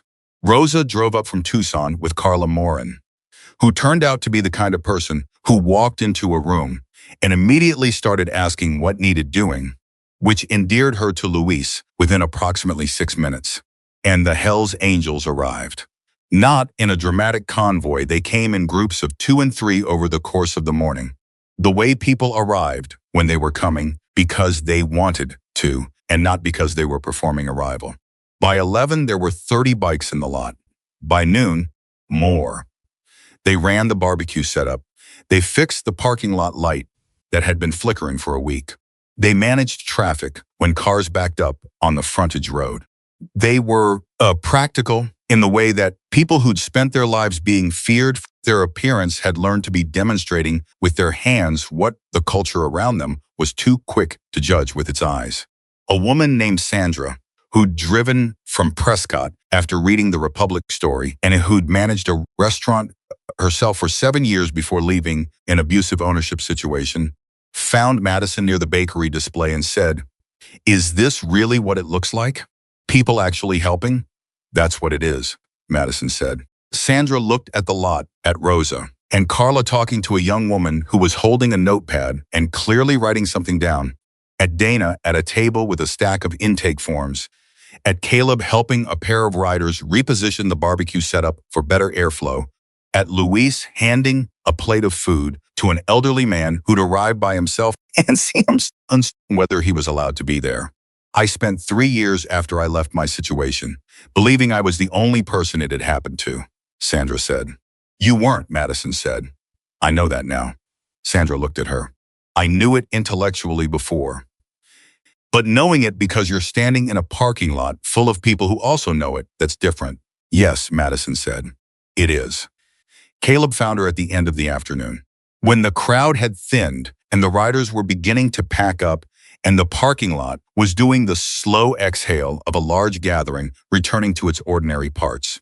He was carrying 2 coffee cups from inside, which meant he'd gone behind the counter himself and poured them, which was exactly what Caleb Maddox would do rather than wait for someone to bring him something. He handed her one. She took it. They stood in the lot and drank their coffee and watched the last of the afternoon. She said, I want to tell you something. Okay, he said. That first night when you heard me in the supply room and you stood up, I've thought about it many times since. About what made you do it, specifically. And I think I finally understand it. He waited. He was good at waiting. You didn't stand up because you were sure it would work, she said. You stood up because staying seated was something you'd already decided you weren't going to do anymore. The outcome wasn't the point. The decision was the point. He looked at her. Something moved through his face, not surprise, but the specific recognition of someone hearing their own internal logic articulated by another person for the first time. He said, Carol, your sister, Madison said. I sat down once when I should have stood up, he said. I didn't make the same mistake twice. They were quiet for a moment. The lot was almost empty. The Route 89 traffic moved in its unbroken current behind them, trucks and cars and motorcycles. All those lives in motion. All those people going somewhere. The criminal case, she said. Do you think it'll go to trial?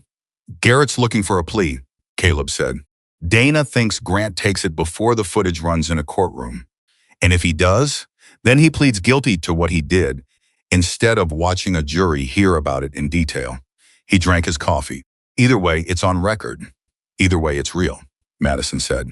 Yes, he said. She looked at the diner. She thought about all the things a building could hold what this one had held, and what it held now, and the work it had taken to turn the first thing into the second.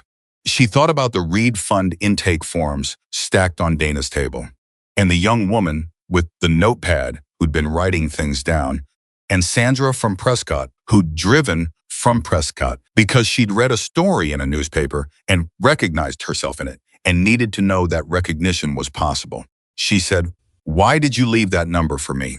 That first night. You didn't know me. You didn't know any of it was going to go anywhere. Caleb looked at his coffee cup. He looked at the highway. He said, because everyone else heard you crying and waited for someone braver to move. She'd thought about that sentence many times since he'd said it in the diner at the reopening celebration. She'd thought about it in the way you thought about sentences that reorganized something in you that had been arranged wrong for a long time. But standing here now, with the fund and the 7 names and the 30 riders, and Rosa and Tessa and Carla and Luis's 2 words and Tomas's 1, nod standing here with all of it in her hands, she understood the sentence differently than she had when she first heard it. She said, I wasn't waiting for someone braver. I was waiting to find out if I was brave enough. Caleb looked at her. He held the look for a moment. Then he said, same thing. She thought about that. She thought about the difference between waiting for external execution and finding internal capacity, whether those were actually different mechanisms or whether they looked different from the outside and felt the same from the inside. She thought about the night she'd sat in her car in the parking lot, typing 11 months of evidence into her phone and not yet understanding that she was doing exactly what she needed to do. She thought about Tessa's notes in the broken locker, left for someone who hadn't arrived yet, an act of faith in a stranger's capacity that Tessa herself might not have recognized as faith at the time. She thought maybe that was what courage looked like from the inside. Not certness, just Movement one decision at a time, in the direction of the thing that needed doing. Thank you, she said to Caleb, for not moving first. He looked at her sharply. Not quite surprised. Caleb didn't quite surprise easily, but with the look of someone who hadn't expected that specific angle. If you'd moved first, she said, it would have been your story. You stepping between me and Grant. You confronting him. You being the one who did the thing. She held his gaze. Instead, you stood up so I'd have time. You waited so the space would belong to me. And then you left 5 words on a receipt and let me build everything else. He was quiet for a long moment. When he spoke, his voice was lower and less armored than she'd heard it before. It was your story, he said. Start to finish. I know, she said. That's what I'm thanking you for. Grant Voss accepted a plea agreement on a Tuesday in early summer, 3 counts of theft of business property. 1 count of destruction of business records. Civil liability affirmed by the settled collective action. His attorney had been right that watching the footage in a public courtroom would not serve his client. His client had agreed. The plea carried 2 years of probation, full restitution to Nora Whitcomb for the stolen safe funds on top of the civil settlement, and a permanent employment bar from restaurant management positions in Arizona. Dana called Madison with the news at 9 a.m. Madison was at the counter cutting the morning's first pie apple, the original, the one that had started the bakery counter on reopening day and never left the menu. She set down the knife. She picked up the phone. It's done, Dana said. Madison was quiet for a moment. She'd prepared herself for this news in the way you prepared for things that had been building for a long time, not with dramatics, but with a careful, private internal reckoning about what it would actually mean when it arrived. She'd thought she might feel triumph. She'd thought she might feel relief, or grief, or the complicated mixture of both that the end of long fights sometimes produced. What she felt was simpler than any of those. It was the feeling of a door closing behind her, not slammed, not with violence, but with the decisive, quiet click of something that had needed to close finally doing so. Thank you, she told Dana, for everything. Thank you, Dana said, and meant something different by it, the specific gratitude of a person whose work exists to prevent harm and who rarely gets to see the full arc of what prevention makes possible. Come by the office sometime. I want to show you the intake numbers for the Reed Fund. Good numbers? Very good numbers, Dana said. People are calling, Madison. People are calling who would never have called before. She hung up. She looked at the pie on the counter. She looked through the kitchen pass-through at Louis, who was already running prep with the organized focus that was his professional signature. She looked at Kayla on the floor, chatting with the first table of the morning, the retired couple, who had become as reliable as the sunrise, arriving every Tuesday and Thursday for pie and coffee, and the particular satisfaction of a place that had decided to be better and followed through. She picked up the knife. She finished cutting the pie, Louise said. Through the window, without looking up, well, she said, it's done. He took the plea. Louise set down the spatula he was holding. He put both hands flat on the prep surface. He looked down at them. He stayed that way for about 4 seconds. Then he picked up the spatula and went back to work. That was Luis. 4 seconds to feel what he felt. Then back to the work that needed doing. The bakery counter expanded slowly, the way things expanded when they grew from something real rather than something planned. By summer's end, Madison was producing 14 pie varieties on a rotating weekly schedule. Whole pies available to order for takeout, a morning pastry case that Kayla managed with developing expertise, and a standing arrangement with 2 local coffee roasters whose products she featured alongside her grandmother's recipes. The truckers had started calling ahead. Regulars planned their drives around the Wednesday cinnamon raisin. A food writer from Phoenix drove the 2 hours up specifically because of the apple pie and wrote something about it that Madison was embarrassed by, and Nora printed and framed and hung near the register. Nora came to Copper Ridge twice a month now, not to oversee, to participate. She'd taken a booth in the corner on those visits and worked on her own business from her laptop and ordered from the menu like a customer and treated Luis's authority in the kitchen as the settled fact it was. She and Madison had developed a working relationship that had grown, gradually and without ceremony, into something that resembled trust, the specific trust built not by proximity, but by proven reliability under difficult conditions. One Thursday afternoon, Nora closed her laptop and said to Madison, "I want to talk about the partnership structure." Madison sat across from her. "Okay." The diner has been profitable every month since reopening, more than the previous 4 years combined. Nora said it factually, without sentimentality, the way she said most things. The bakery counter alone accounts for 30% of that. And you've brought in 40% more regular traffic than the location had seen in its best previous year. The staff brought it in, Madison said. I just made the conditions. The conditions are the job, Nora said. Don't undersell that. She opened a folder. Inside was a document Madison recognized she'd asked Dana to review a version of it 3 weeks ago. She'd been waiting to see whether Nora would bring it up or whether she'd need to. Nora had brought it up. Partial ownership structure, graduated over 5 years, funded through profit participation. Your attorney has reviewed the draft and cleared it. Madison looked at the document. She thought about the version of herself at 29, desperate enough to take a job from a man who smiled while he hurt her because she couldn't afford to be careful about where kindness came from. She thought about what she'd believed. In those first months at the Copper Ridge, she was capable of survival, maybe. Endurance, getting through. She thought about what it turned out she'd been capable of all along. Given the right conditions, I have one change, she said. Nora waited. The partnership agreement should include a formal commitment to the Reed Fund, a percentage of annual profits, not subject to negotiation year by year, written in as a structural obligation rather than a discretionary donation. Nora looked at her. She considered it. She said, "What percentage?" 3, Madison said. Not large enough to affect operations. Large enough to mean something. Nora picked up a pen. She wrote 3% on the margin of the document. She initialed it. She slid it across the table. Madison initialed it too. They shook hands across the booth.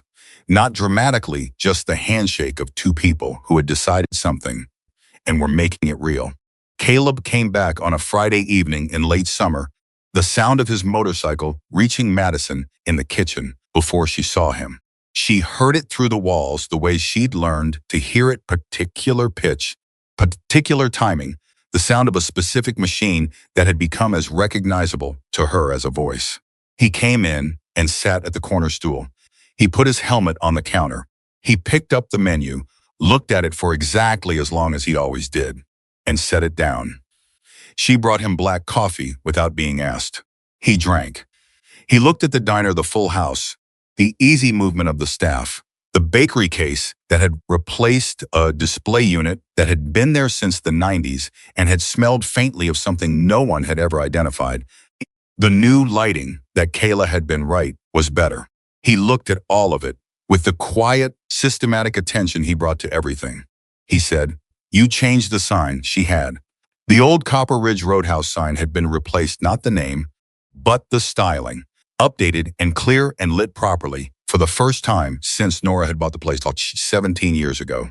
"Luis's idea," she said. He said the old one looked like it was apologizing for being there. Caleb looked at the new sign through the front window. He said he was right. She cut him a slice of apple pie without asking. She set it in front of him. He looked at it. He picked up the fork. He took a bite. He set the fork down. He said, with the careful precision of a man who did not distribute compliments without meaning them, "That's right. My grandmother's recipe," she said.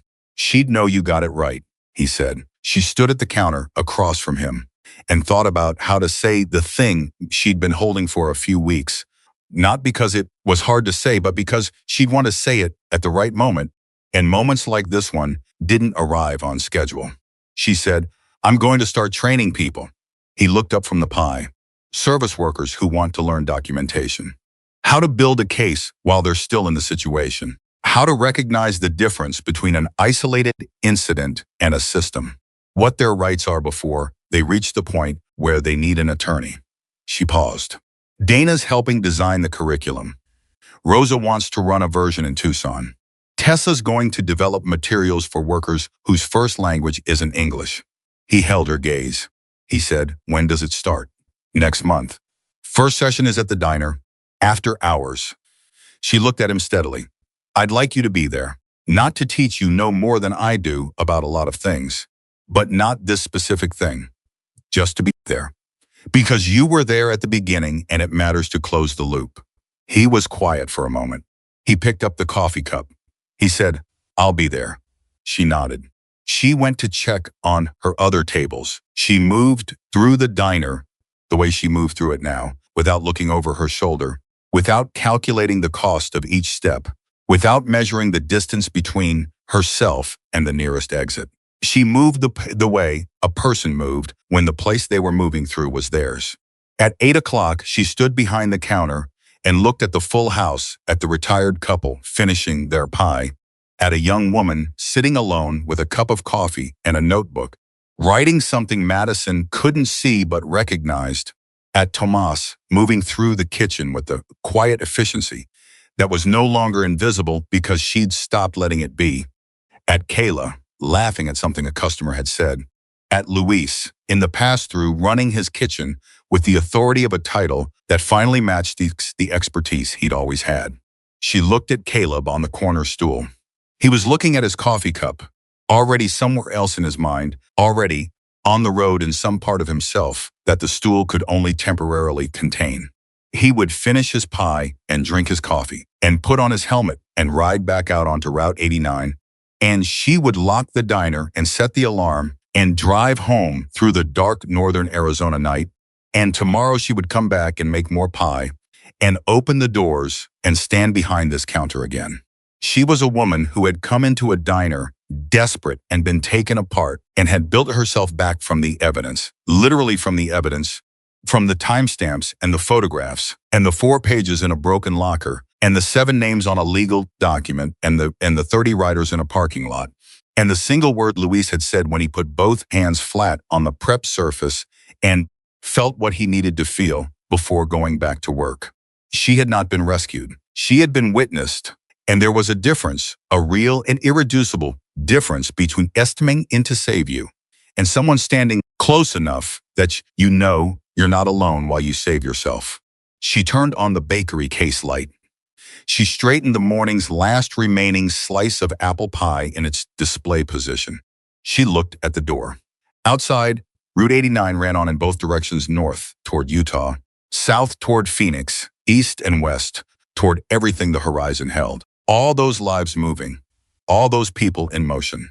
Some of them would stop here, and some would keep going, and some would come back, and some were looking, without knowing it yet, for a place that had decided to be the kind of place where stopping felt safe.